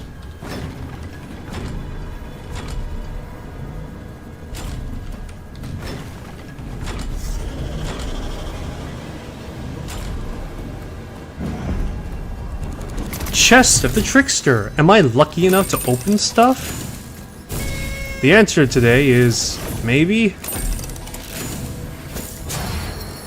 Oh my god, I got a decoration, guys. Oh hell yeah, my favorite thing in the world, a D20. The question is it on is it a natural 20 or is it a natural 1? Because if it's rolling natural 1s constantly, then it's fucking cursed.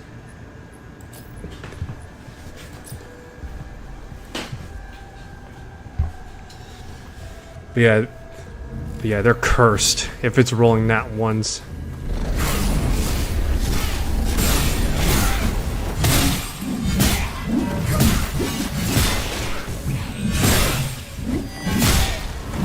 You know, when I selected Kairos, I did not think Great Sword Wielding Wizard was on the list of builds I'd be doing, but here I go. Oh, hell yeah, new boots for the fucking muscle mom. I mean, the muscle lady. I don't think she's old enough to be a mother. But still, she is a fine lady. In the sense that she is a respectable person. She really is, though. She could punch someone's skull in, so. Hey, what's this?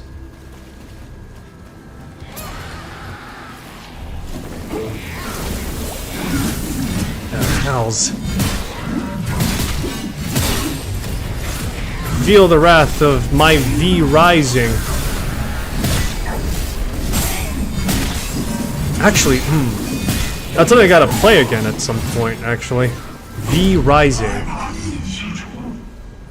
Yeah, that's something I gotta play again, actually. V rising. I've unfortunately not played it as of late. Yeah, I've unfortunately not played it as of late, and I gotta make sure my save file is saved in cloud. If not, then I'll probably have to start from scratch, in which...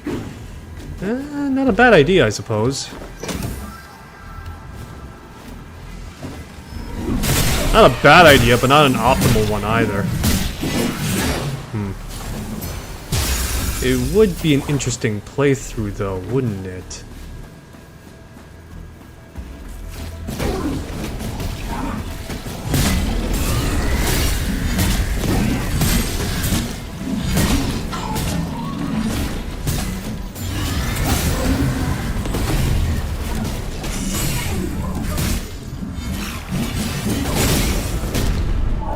Damn it.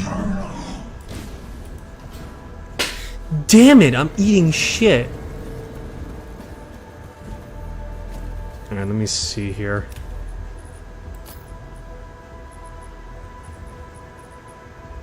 What were those daggers I picked up? Sure, why not? Let's play a bootleg ninja. Nah, I shouldn't say it like that, but still.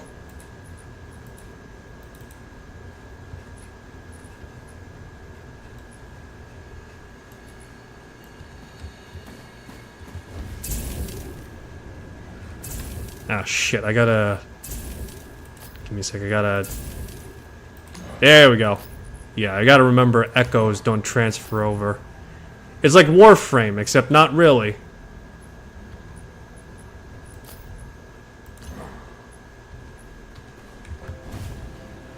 And there we go.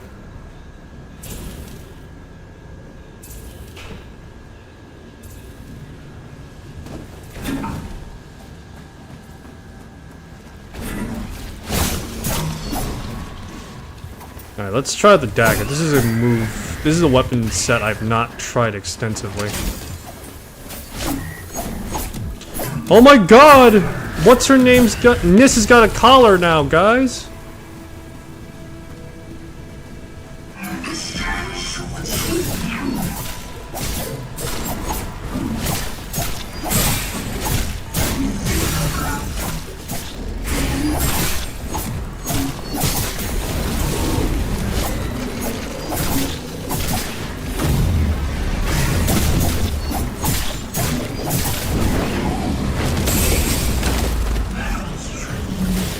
Right, excellent.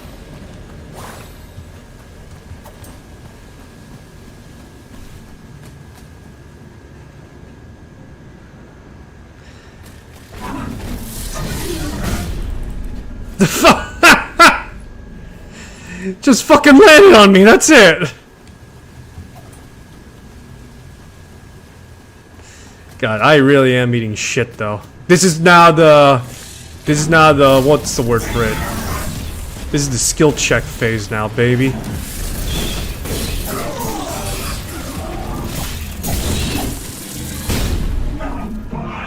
Alright, but yeah, this is skill check time, baby. This is where I get thinned out a bit. The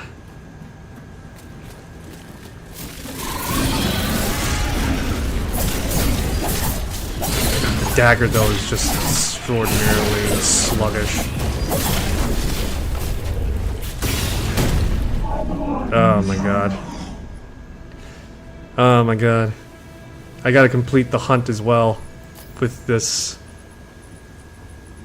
Alright, switch back.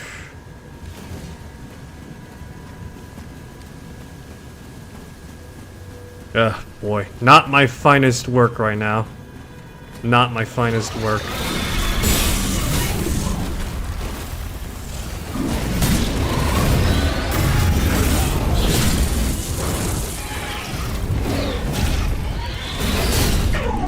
Come on, man.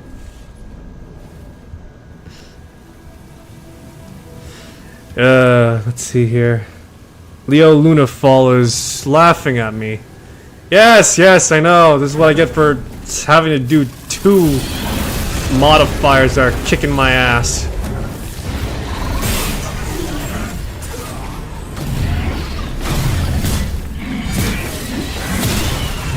Alright, that's one problem dispatched.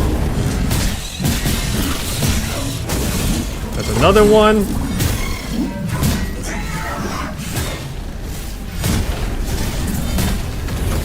Yeah, this is what happens when you give a guy daggers and throw shit back to back, though.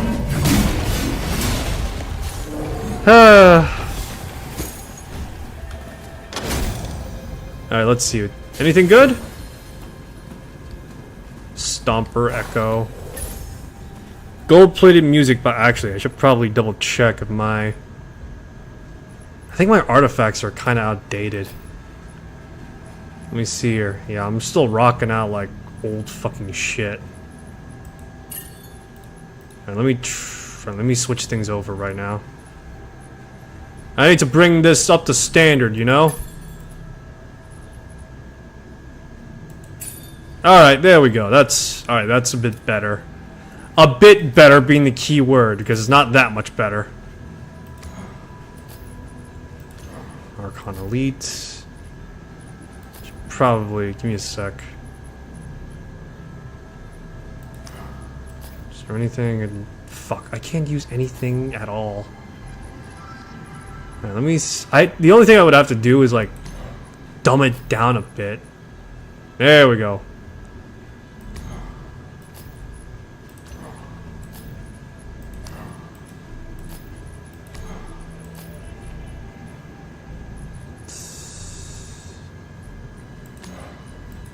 Let me see here.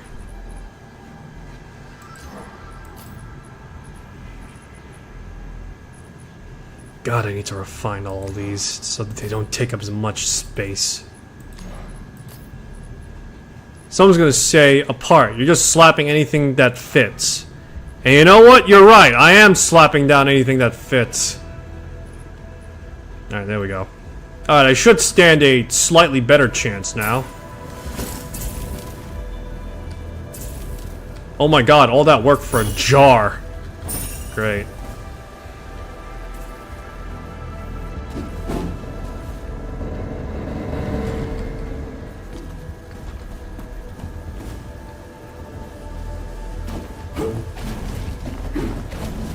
Alright, my ultimate is ready.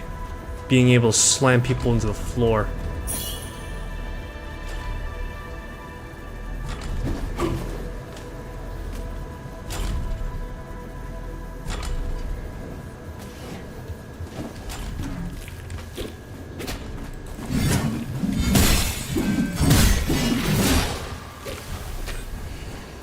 What's this button do?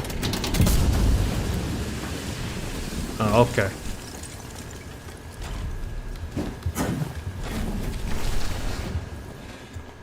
Whoops.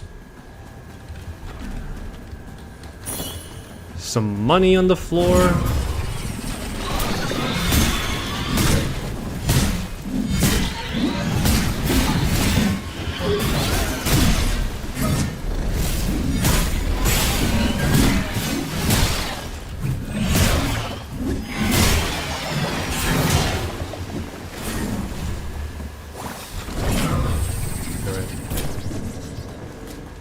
Skimmed over this chest. Oh, that's not as fun. Just picking up. Well, actually, maybe. I'm trying to think. I've yet to find use for God's blood right now, other than it just being like a material collectible, and that's about it. So, yeah, it's mostly about it. I can tell you. All right, pray tell, is this going to be a mimic? Called it.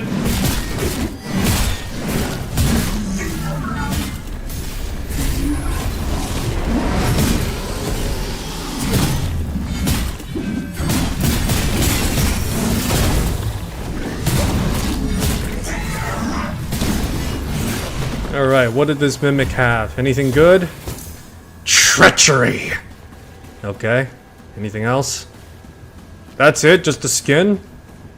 I mean, I can't be angry about that, but still. Would have loved some new gear. Alright, what do we got? Money. What do we got? More money.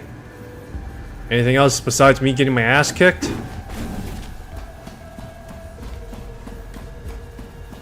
Alrighty.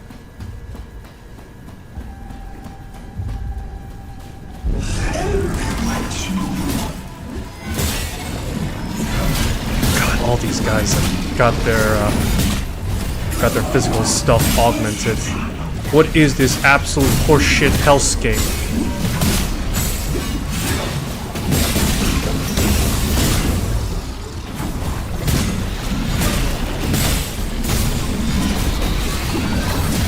Shit, being surrounded.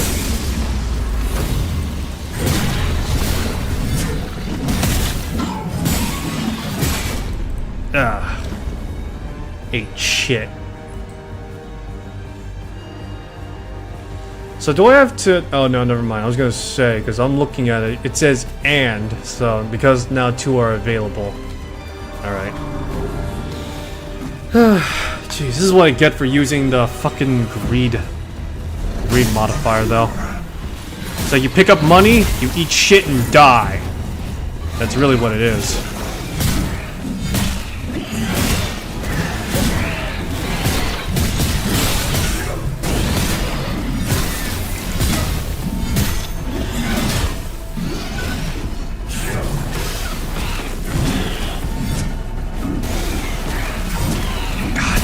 Thing stay still for a moment.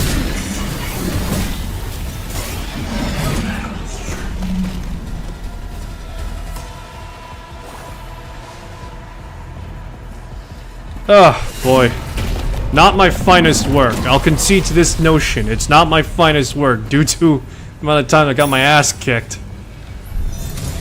Yeah, I barely got any fucking reward.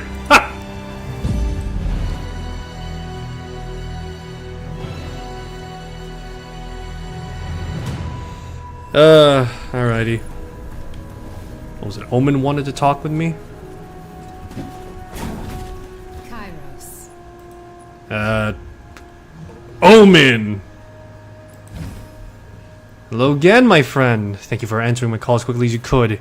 As you well know by now, you have the ability to call forth weapons lost from the gloom, and with my aid, fellow Wayfinders to find and to help in your duties. What you may not know is that you can also call upon your own echo, or the same weapons echoes you called before. 2 echoes that will feed each other and be strengthened. Myself. Or weapon. It's not exactly you. It's a process we call awakening. For it awakens you to what it could have been. Its difference will give you skills and insights you did not develop in this life. In the case of a weapon, the parallel of itself can become closer to its legendary original, rather than a copy of a copy. In short, the weapon will be powers beyond its initial limitations. Others. It is good to see your mind work. Yes and no. It is possible to isolate the magic of the call and store it in a stone so others can summon their own echoes. However, it could be dangerous. Wayfinders can withstand awakening of an echo. Normal humans cannot escape their double's thoughts. The result is conflict and madness. Use awaken with caution, but by all means use it.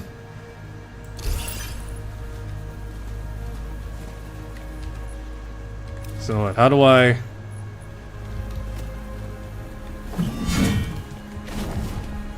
Recent events have given...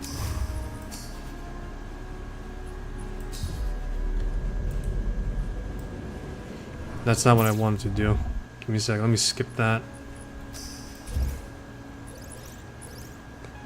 Alright, so memories... Alright. Collect additional components. Glimmer, Shadow, Warped Spectra. Arachnic Bone. Treasure, Phoenix Down. Nope! Whoops! Game crashed.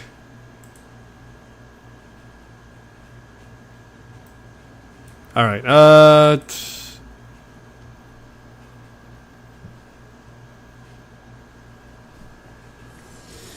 Alright, time now is around that. Alright.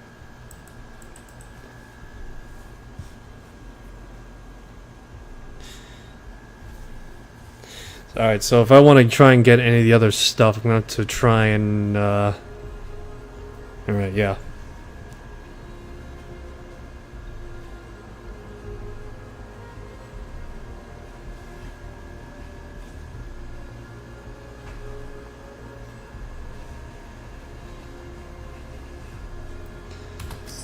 Okay, so now that that's been squared and settled... Alright. So I need to get more resources in order for me to level up Kairos.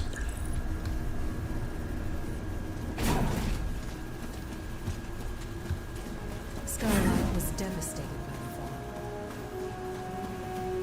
fall. Alright.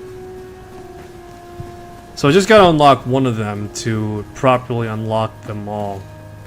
And really, that's about it. Alright. Bench, did you touch my hammer again? Sharp as steel. Let's see.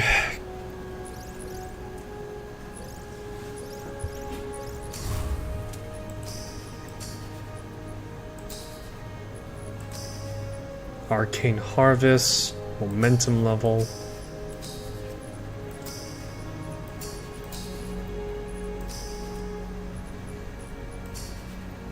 Gladiator Slice. The Wayfinder. Now, let me try something, because for the most part...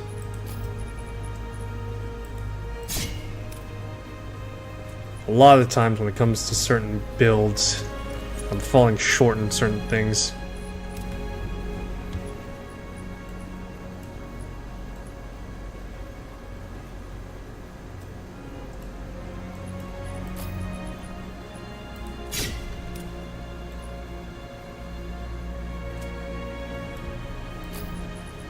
Oh man. Sharp as steel. Alright, let's see here. Bloodrang, Grim Harvest. Ooh, now that's pretty cool. Alright, let me see here. Wheel of Pain. You know what? It's been a while since I last used a scythe. The Wayfinder. Alright, let me see here.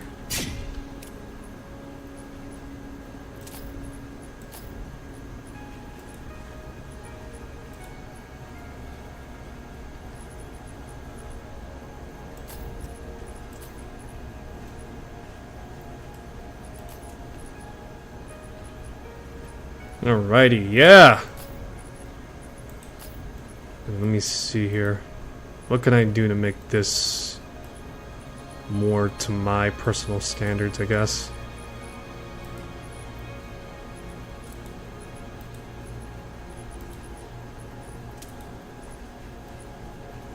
There we go. God, that is menacing. Jesus Christ. Even the metal can mutate, then perhaps.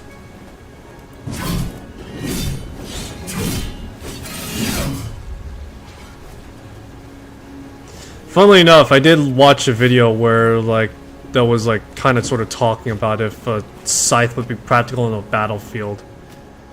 The short answer is not really.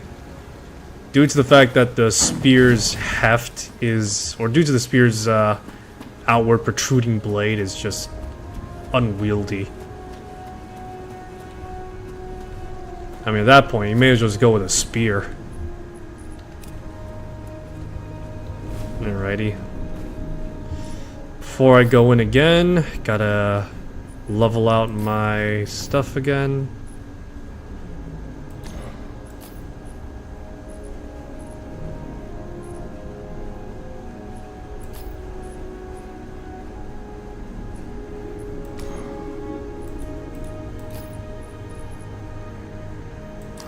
There we go.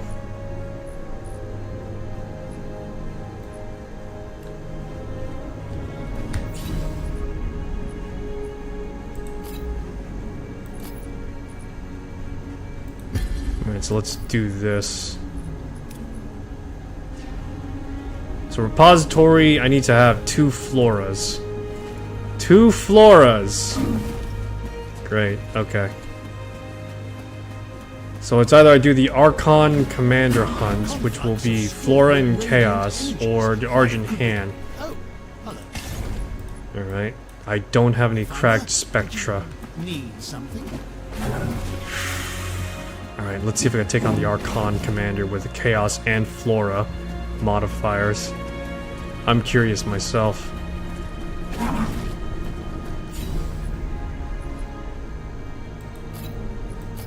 Alright.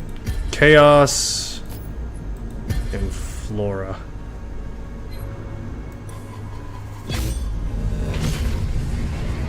As long as I don't have to do greed. I'm not gonna lie, 1 greed? Okay, fine. 2 greed? You're just asking me to just get the 5-finger salute on my ass at that point.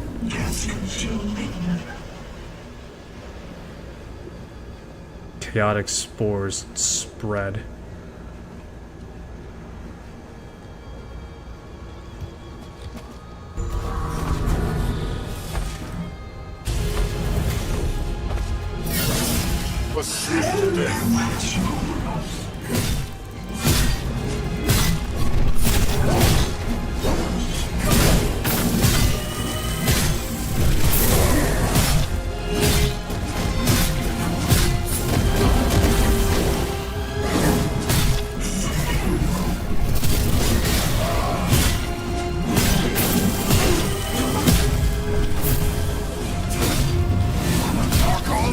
To my side! Turn not from their light!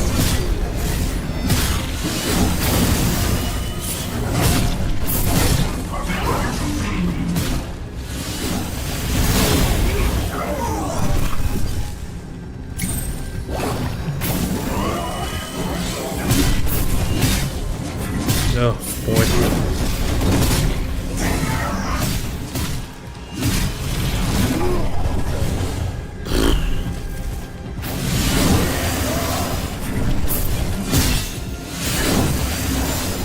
Ooh, the Wheel of Pain regenerates my health? God, no wonder fucking Kairos loves the speed.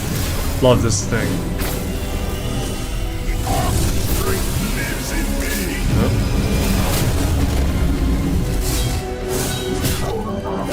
Champions! To me!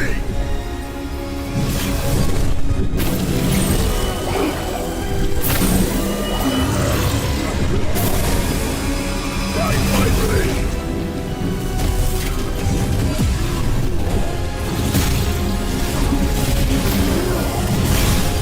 Ah, hells.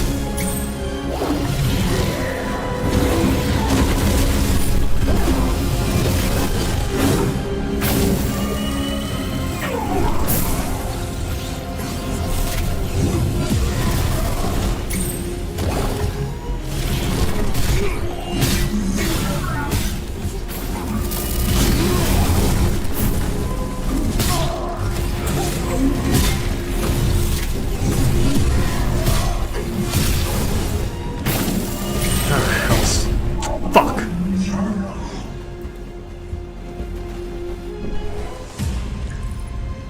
Ah, damn it. That was so close as well. It's the worst part.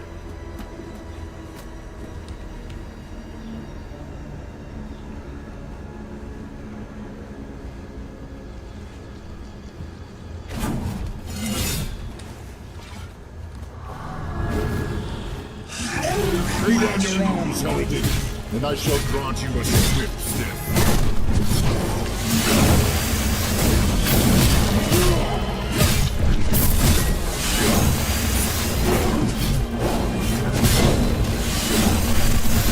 God, this thing just fucking absolutely shreds. Mostly just in the sense that I can withstand a bit more now. Archons, to my side!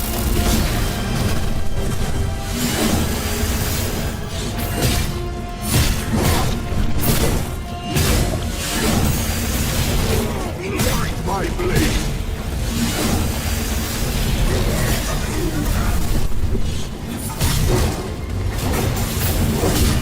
Oh crap, come on.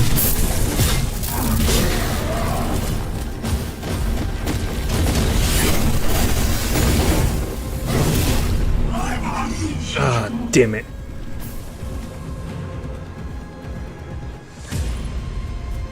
Alright, I need someone that could possibly, give me a sec. Do I have anything to help me out right now? Oh, I do, okay. Maybe it's high time to switch gears to someone. But then again, she doesn't have the, Alright, give me a sec, I'm trying to think right now.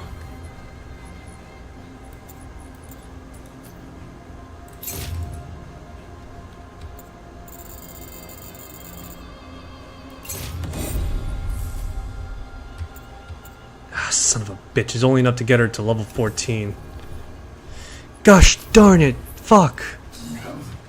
And all I got is Kairos right now immediately to work with. Not impossible, but exceedingly, well, you can probably tell, difficult. Alright, let me try...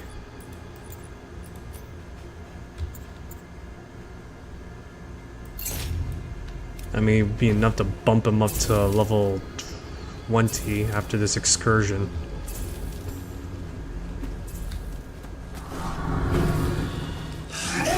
Lay down your arms, heretic, and I shall grant you a sweet death.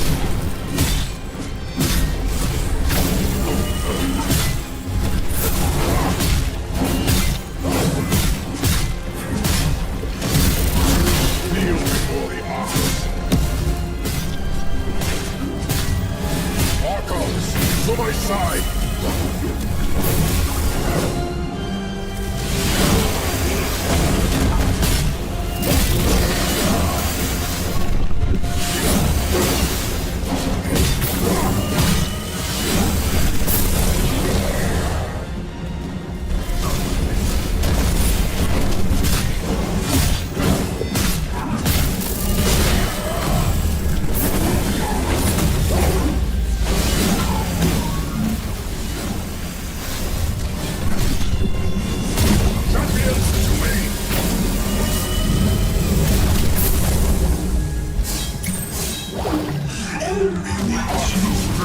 Lives in me.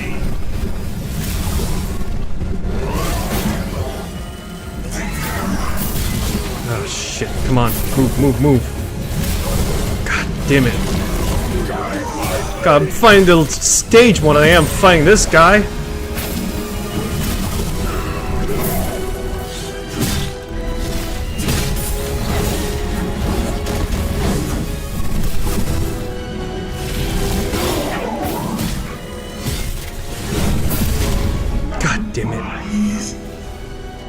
Venomous is awesome, Psycho Basilisk says. I'll have to take your word at it then, because I'm not in totality familiar with Venomous. Just because I haven't unlocked her yet.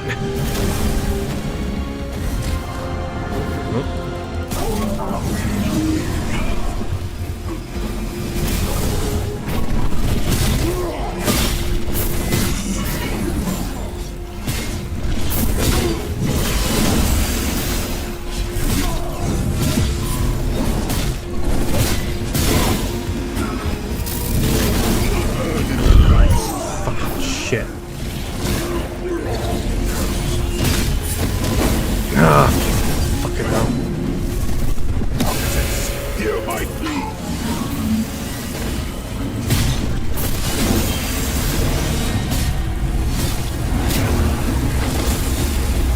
There we go. There we go. Big time damage. I lucked out with the game glitching out, but still, it's done. Alrighty, task complete. Let's see, a crystal abacus, and what's the other thing? Lost devotion. Okay, great. Just great. Alright, I should really level up my other characters though. Fuck's sakes. Goddamn Kairos is sitting at level 20 right now. Alright, let me see here. So I picked up Lost Devotion, right? Let me see. Does it synergize with anything? No? Okay. Guess I'll drop this in exchange for Lost Devotion.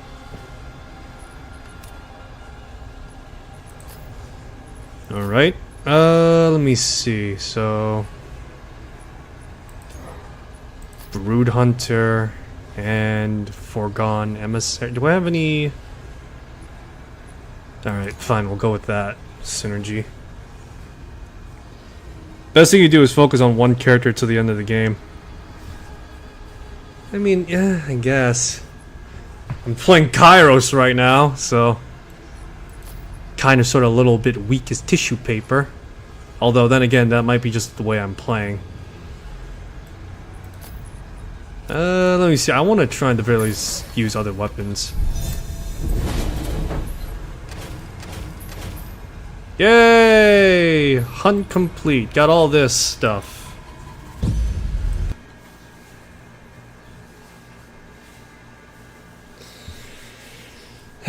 Boy, and I gotta try and get some other things right now as well.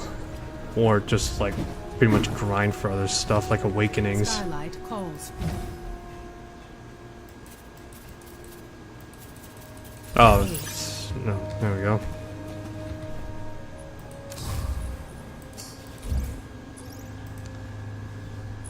Alright, so I need to acquire more unstable spectra stuff. Alright, so I need Glimmer Shadow Warp Spectra. That's what I need to get my hands on. This is the one that's more immediate as well.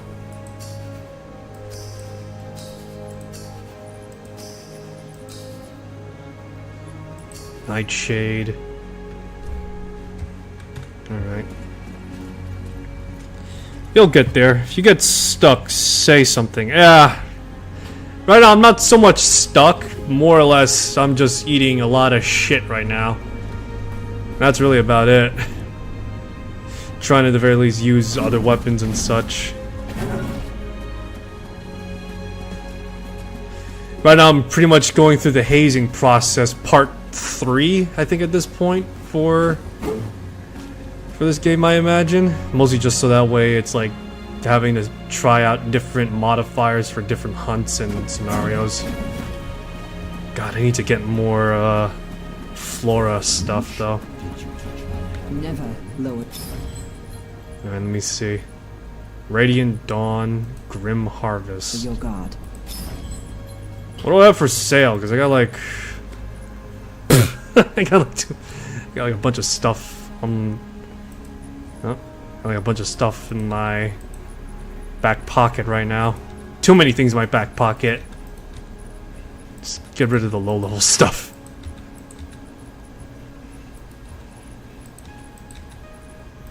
Any accessories I should sell? How much do accessories go for? Jesus Christ, that is so little. Resources. Well, this is mostly bulk quantities, so I guess it makes sense that these are so cheap. You'll be selling in bulk. Alright, it's mostly just weapons that are expensive then. Alright. How much do I get? Alright, not bad.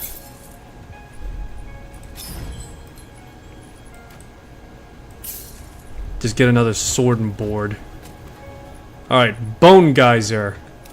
I'm familiar enough with sword and board, although I don't think it would mesh well with Kairos, who's as thin as tissue paper.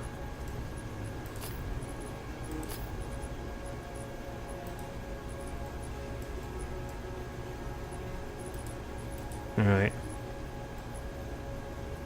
But yeah, I'm not sure sword and board is good for Kairos, given the fact that he's literally thin as tissue paper in terms of physical defense. Yeah, just go with that.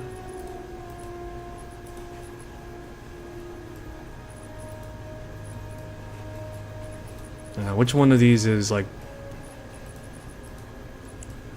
Yeah, I guess that works. Or I could just go, yeah, just go flat black. Alright, let's see here. Crit, crit, crit. All I got is crit.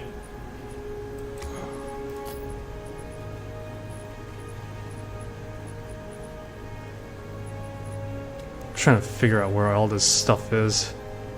Resilience, ability power, and... oh boy.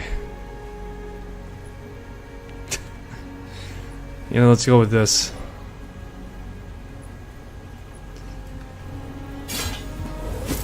Oh boy, look at that health though. 478 with sword and board Kairos.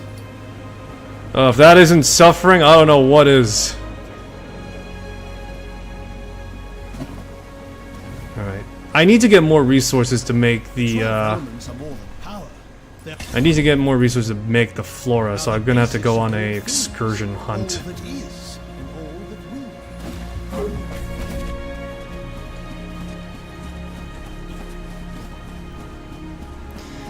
Word up to me. Word up to me, there would be a spear in this game. What's my obsession with spears, other than the fact that they are arguably the best weapon of the game, of any scenario? And that's really about it, to be honest. Alright. Alright, just go in as is right now. Gotta try and get familiar with the sword and board again. At least in terms of more intimate familiarity.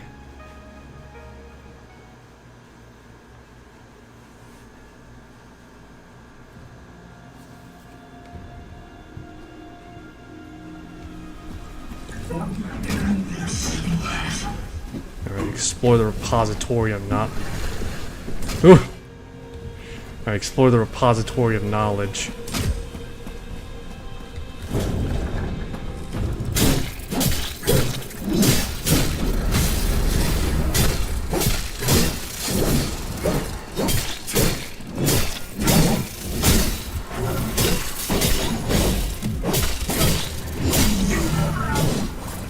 Usually you'd want to have Wingrave or someone that's more high health be able to use the sword and board. I don't know how orthodox it is to use Kairos though. Probably not. Probably not that orthodox, to be honest.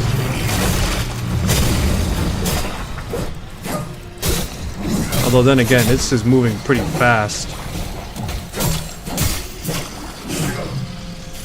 I'm trying to think, what is the status of like every weapon that exists in this game? Is it kind of like Monster Hunter status, where it's just like, where it's like certain weapons have like certain like reputations about them, as it were? I'm curious.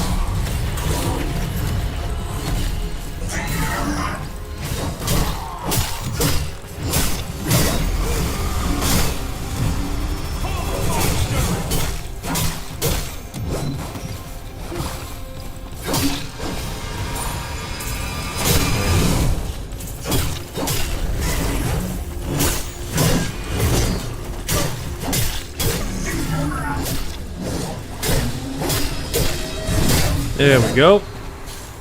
But yeah, I wonder, is it like certain statuses associated with, or not statuses, but like certain like ideas of what type of person is using certain weapons?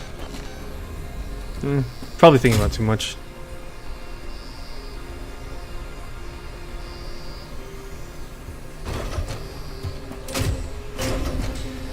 Psycho Basilisk says, any character can use any weapon. Venomous uses a rifle, but her best build is with daggers. Yeah.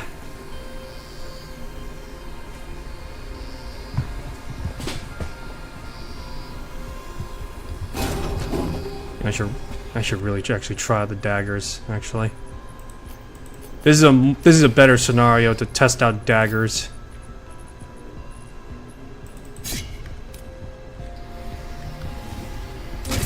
Yeah, this is a better situation here to use daggers right now.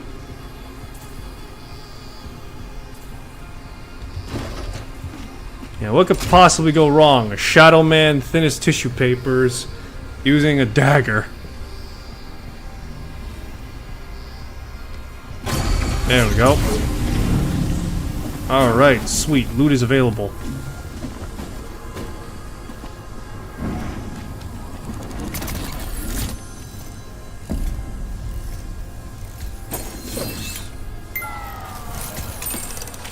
So how does this work?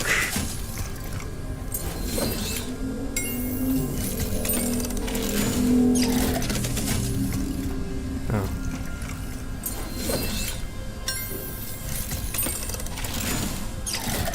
I just hold this down for as long as I can? No, it's just literally RNG. Got it.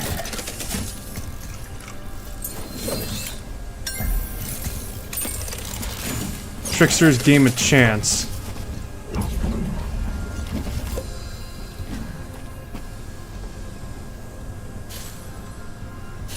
Alrighty. Some more Ichor brew.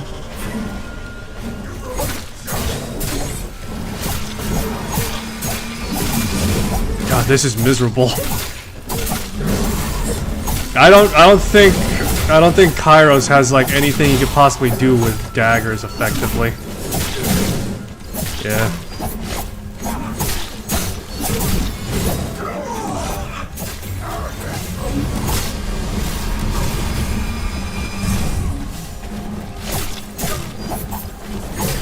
Yeah, so I don't think Kairos has anything that he can do with daggers effectively.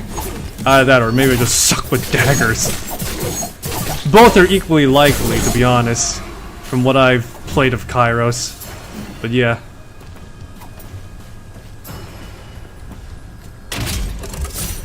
And then again, maybe I should just use daggers more.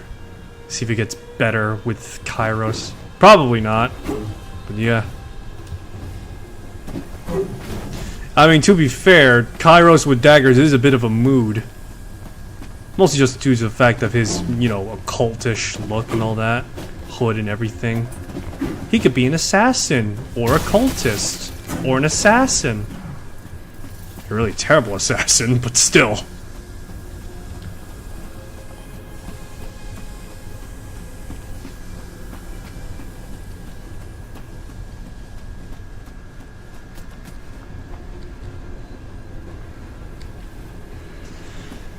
Alrighty. So I gotta...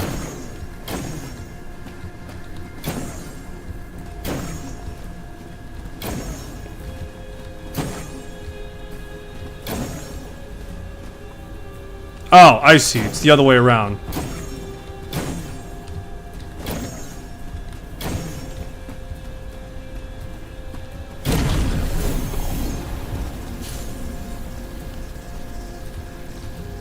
Did I get anything?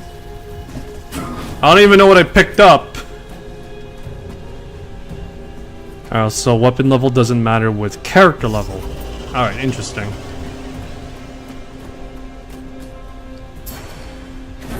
I'm learning so much from this guy. Genuinely, this is actually helpful though. Alright, let's see here. Select an item. What do I... Oh. I guess... Goblin?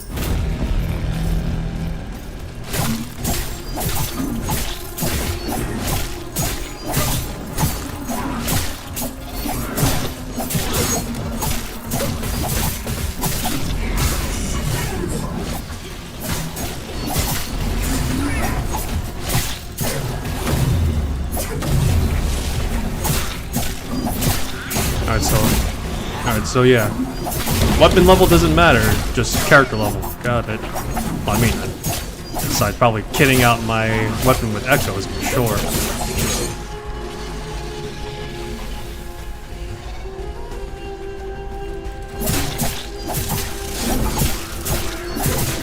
Oh, I see what the... Alright, interesting. So daggers deal more, I think, at the very least? I think they deal more posture damage than physical damage, which I guess makes sense. Although, I imagine for someone like Nis and Venomous, they're able to stack on a bunch of physical ailments, which makes them optimal and ideal, I imagine, for using the daggers.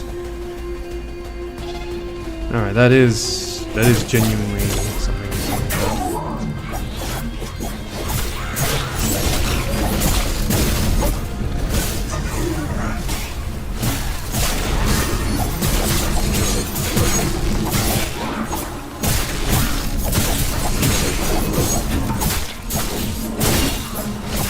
Alrighty. Okay.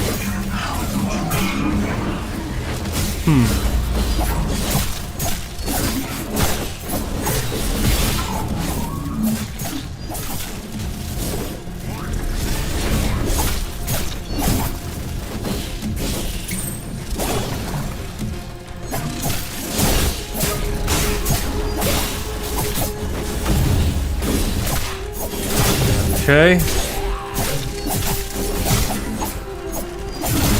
I'll say this much. Using daggers is going to require a lot of just darting around.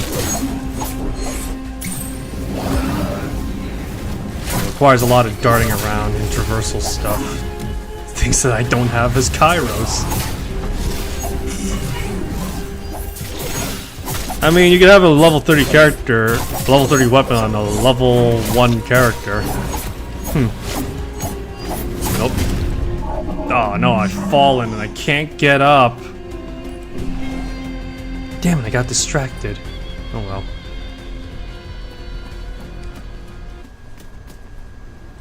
Well, let me alright, I really should at the very least try this with a different character.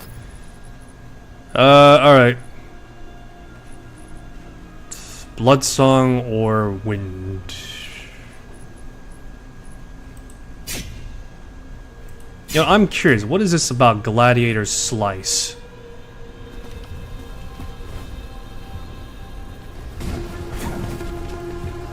Let's see how good Senja's greatsword is, at least.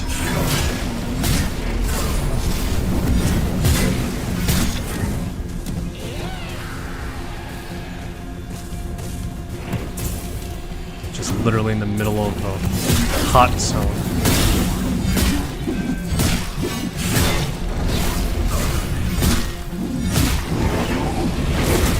Interesting. Senja's blade deals more damage if I use Gladiator's Strike, apparently. I think. Let me double... Yeah, alright, so... Jesus Christ. She is a genuine beast of a woman, though. Holy shit.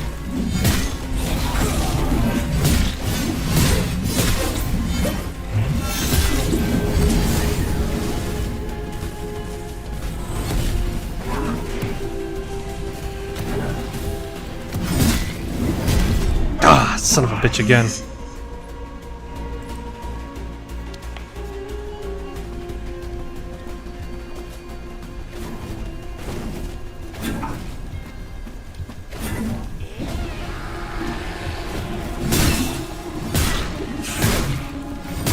Yeah, it's all just occurred to me I did not put any echoes on this weapon.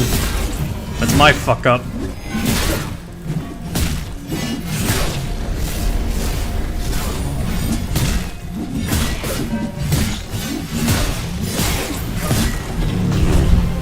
Alrighty. We got a new echo at least, so that's good. Alright. Let's see here. What would fit onto this weapon? What was that? No, I was gonna say, what about that goblin seer I got? I think everything I got is like too high.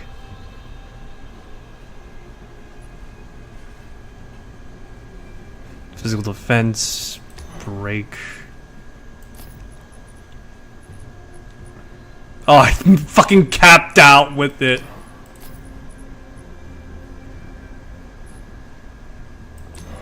Alright, let's do something like this.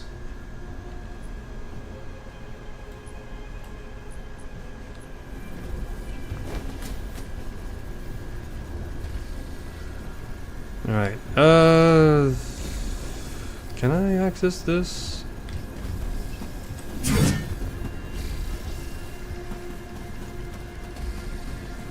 What is this shit?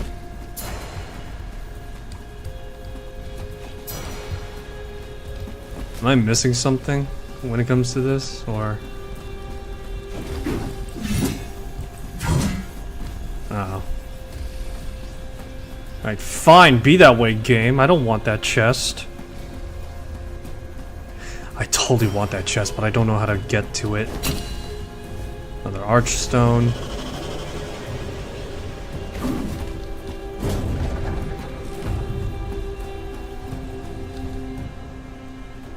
I got 3 pages to get back to this thing. This curator. Too slow initiative, but yes, you've succeeded. Sister Karnana may be dead, but her Umbral Compendium Archive is judge you first. Alrighty, excellent. Got some more of this stuff.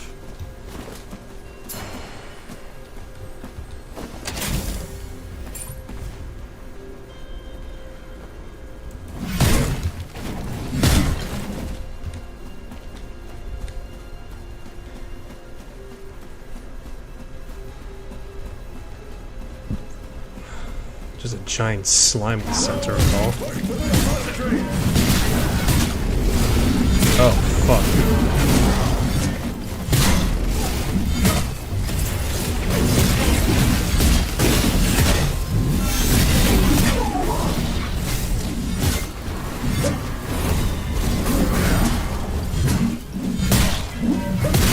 The Codex cannot succeed!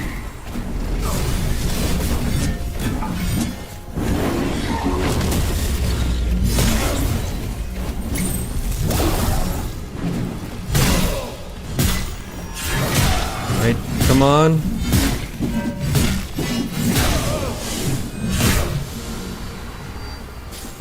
I can definitely say this much. I want to have Senja's blade. I want to have more. I want to have her blade and weapon. Like, God, I need to somehow reduce the amount of. Gotta reduce the amount of stuff I have, though.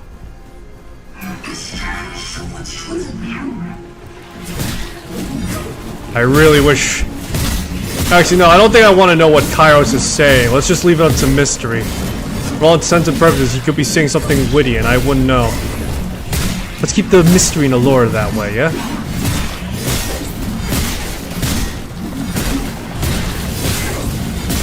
Ooh, for 5 seconds, I get a damage boost with the Gladiator Slice. Yeah, that's pretty cool, actually. I don't know how much of a damage boost it is, though. That is a bit of a... That is something I would like to know.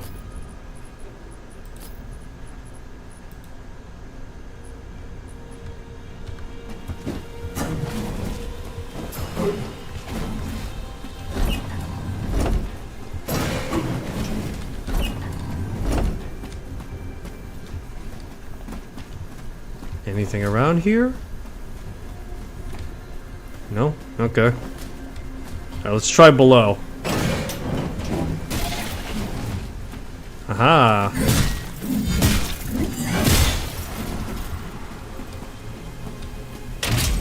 Alrighty, what do we get?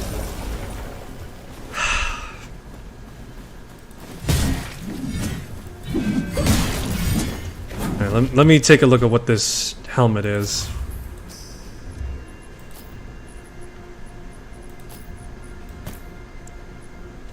Soulstorm Helm. Okay. What does it look like? Is it wrong of me to say that I hate it?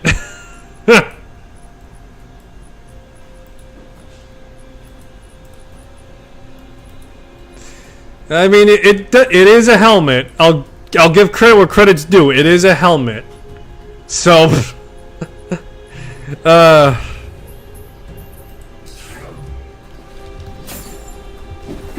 Alright, let's see here.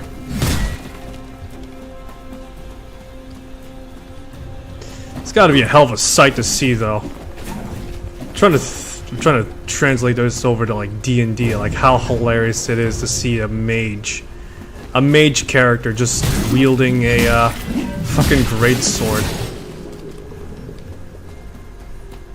The only equivalency you ever see to that is like a warlock hex blade. But yeah, that's really about it.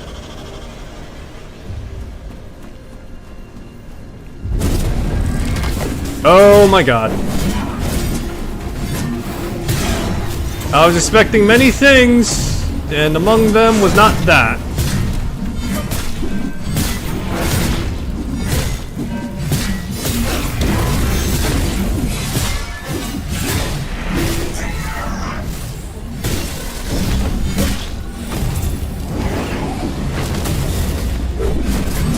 Okay, shit. What, just leaves like that?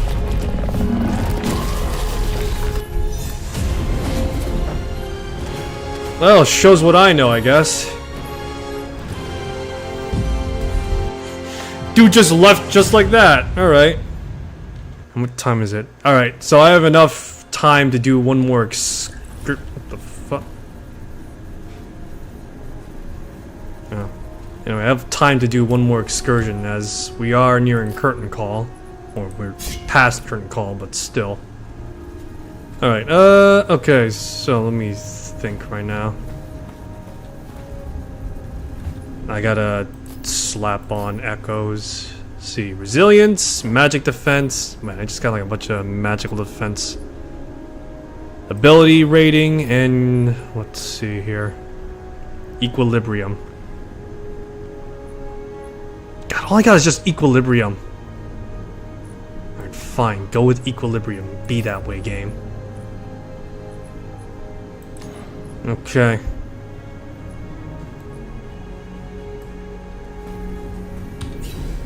Alright, one final excursion. Where to, though, is the question. Do I have enough to get the 2 flora fauna thing?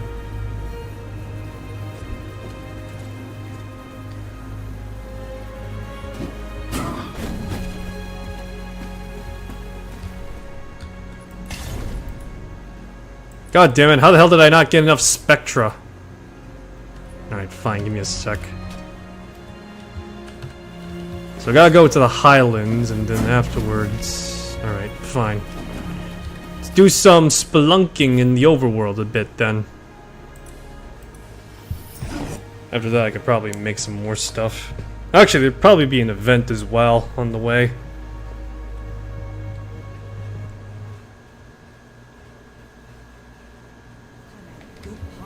It's as if the Eldrin attacked just to kill our bakers.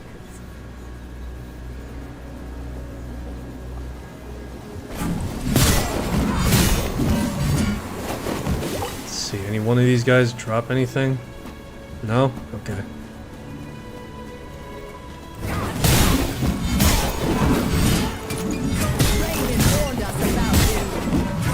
Alright, you know what? Fuck it. This is a good time to play as other characters right now. Kairos is leveled to ever-living hell right now. May as well use other characters.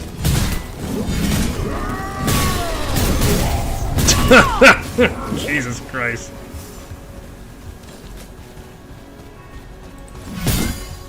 There we go. That's the stuff I'm looking for.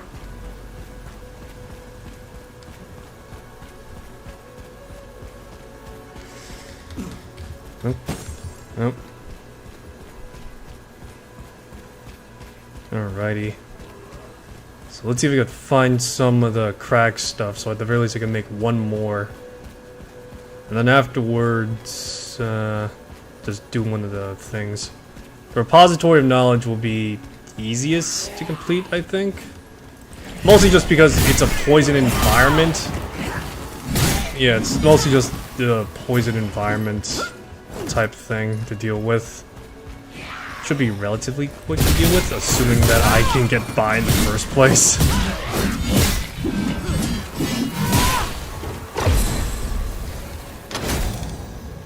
Let's see, anything good? Ah, oh, god damn it.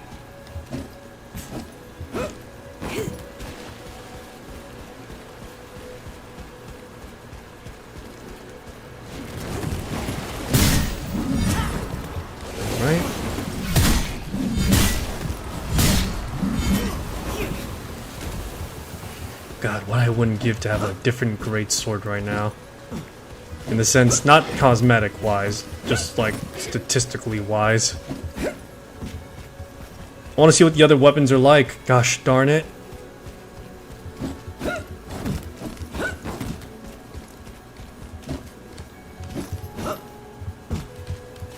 Like, can she? Oh, god damn it.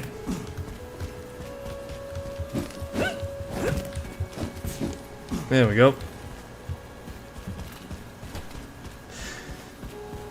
I find that mantling in this game is not terrible, but it is like on set locations. Yeah, it's like set in for like certain areas and the like. Although I don't know all of them off the top of my head because they all seem different.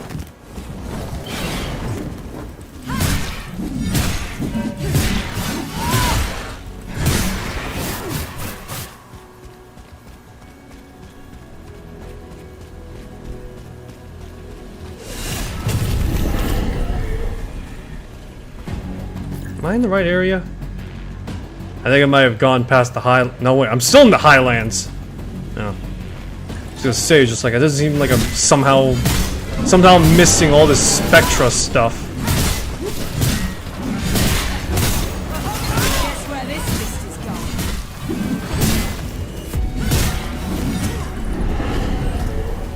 Gloom Tear grows.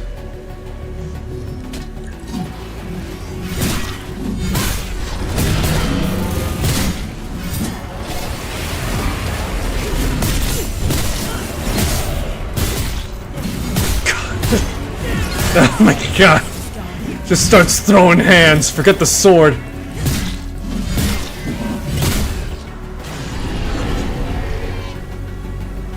The crowd is wanting.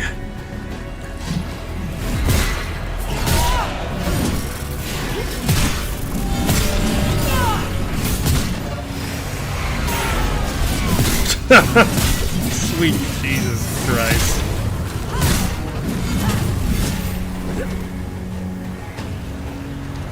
Alright, into the fray then.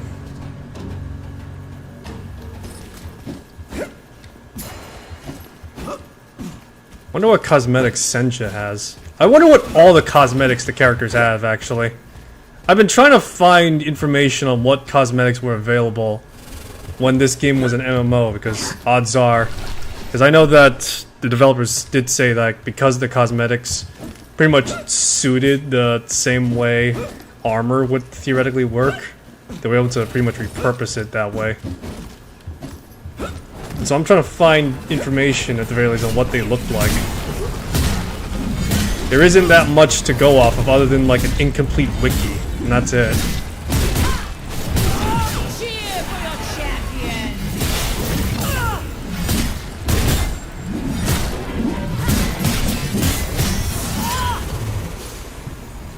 Oh, I think it's just a greatsword thing, the fact that the weapon gets powered up that way.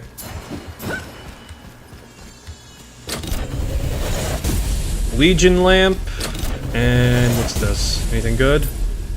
A Voidborn ring.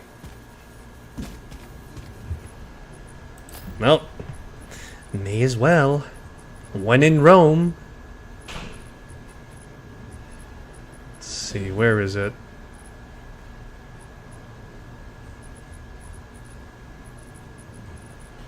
I need... Alright.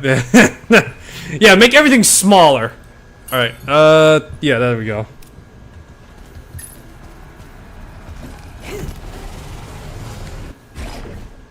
Alright, there we go. Gloom Tear dealt with. And I still need to find some Crag Spectra. Does this count? Oh, excellent. Now I have enough to make the Flora.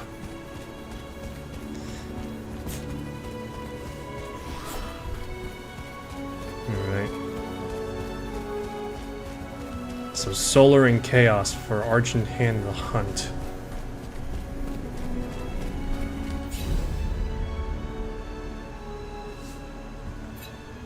Alright, shit, I was not expecting to do that. Alright, may as well try.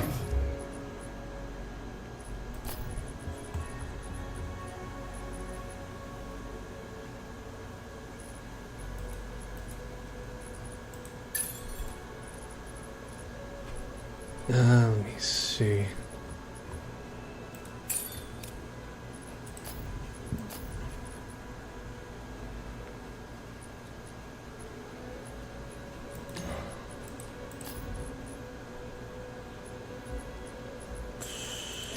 Alright, go with that. I'm actually now reading these. All I got are like crit ratings, and that's it. God, fucking damn it. I need like something more substantial. All I got are just crit boosters, man. Alright, weapon power. May as well. Weapon powered it is.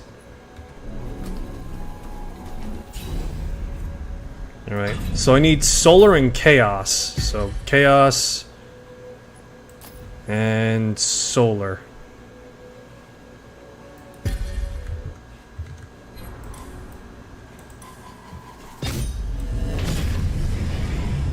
Oh, joy.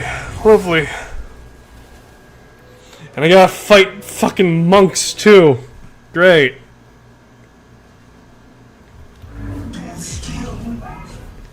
Ah, boy, oh might. I had a hard time trying to deal with him the first time. What's gonna be any different now? Granted, though, I do know that he is a single target compared to the Archon Commander at the very least.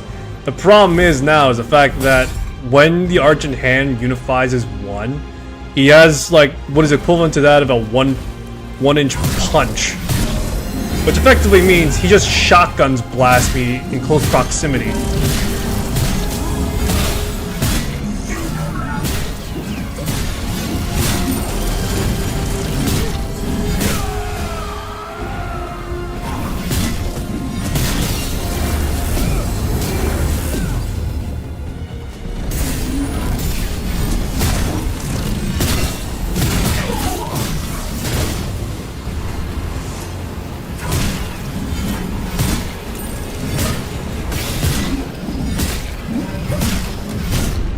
God damn it. God damn it, Trickster. Your fucking bombs are lasting too long.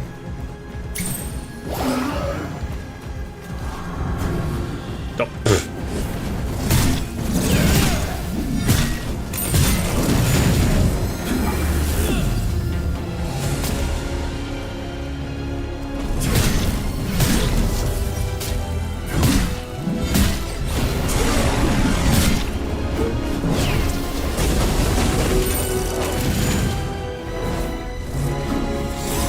Alright, that's the attack I'm talking about. If I'm in close proximity, it's the equivalent of having a shotgun blast in my face.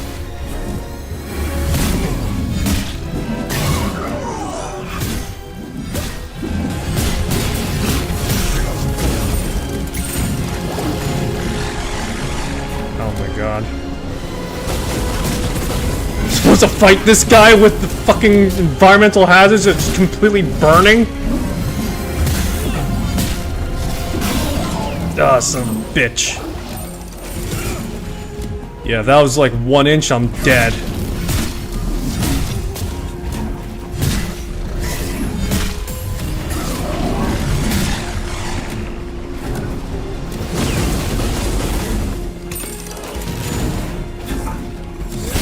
Yes! See what I mean? The only way I'd be able to bypass it if I somehow just absolutely tanked it.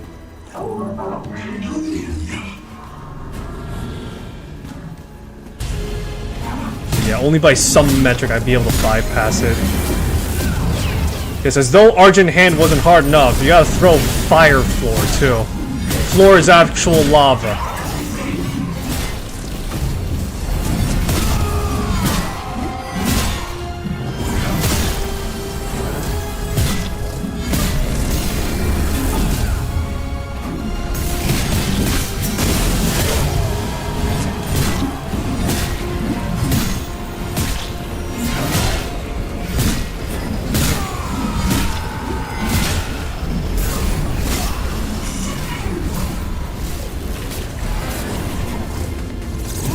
Yep, there we go, another 1-inch puncher.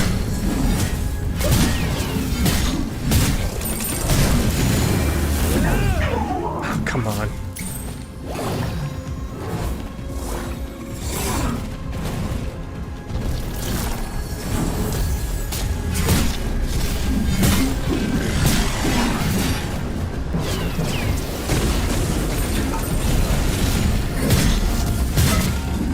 Hells. Yeah, that was close.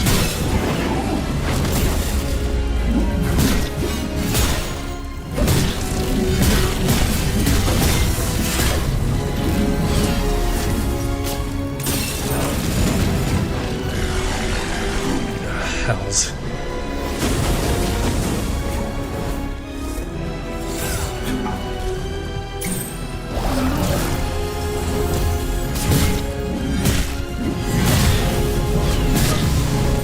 Double shit.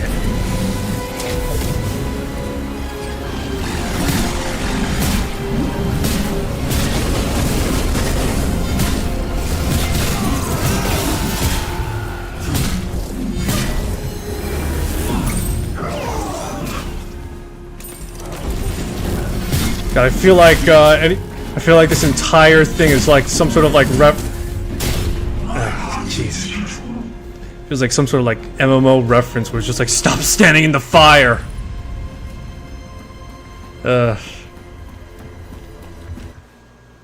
Alrighty. One more go about. Then after that I'm throwing the towel because it is getting close to curtain call.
Damn, he's just eating this shit like a champ.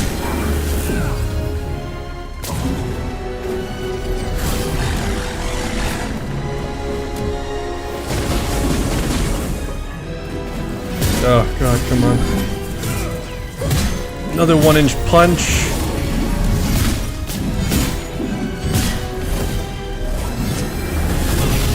Ah, fucking shit. Christ almighty.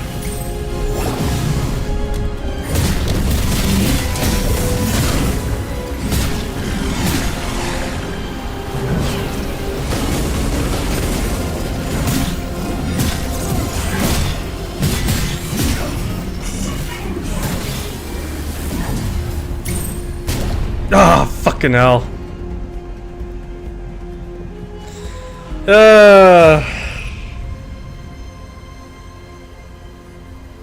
Alright. I'm calling it right now. I'll have to tackle this on my own time, as well as the fact that, well, learn more about the game, to be honest. Still though, overall, good progress, all things considered. At least half those missions were done. Although I'll have to work on the other half now. Alright, something to think on myself, to say the least. So, thanks for stopping by. Hope you enjoyed this stream. If you want to see more, I'll be doing so at another point in time. To which, I'm going to say this here and now. I'm going to be streaming on Twitch for the foreseeable time frame right now, as I have been double streaming right now through Restream. But I'll be focusing my efforts on Twitch for now, so that way I can consolidate on YouTube later. So, Thanks for stopping by. Hope you enjoyed this stream. If you want to see more, I'll be doing so again tomorrow.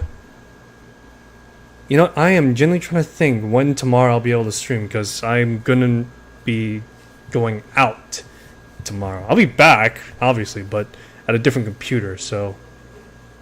For the sake of posterity and for the sake of preserving time, I will say around the time of 8:30 to 9:30 Eastern Standard at night. So, yeah. I'll have to think about what games to stream as well as do some stress testing, but I will be able to make it for tomorrow. So, yeah. Thanks for stopping by. Hope you enjoyed this stream. I'll see you next one. That being tomorrow at the time of 8:30 to 9:30 at night Eastern Standard. And yeah, till then, take care of yourselves. I'll see you soon.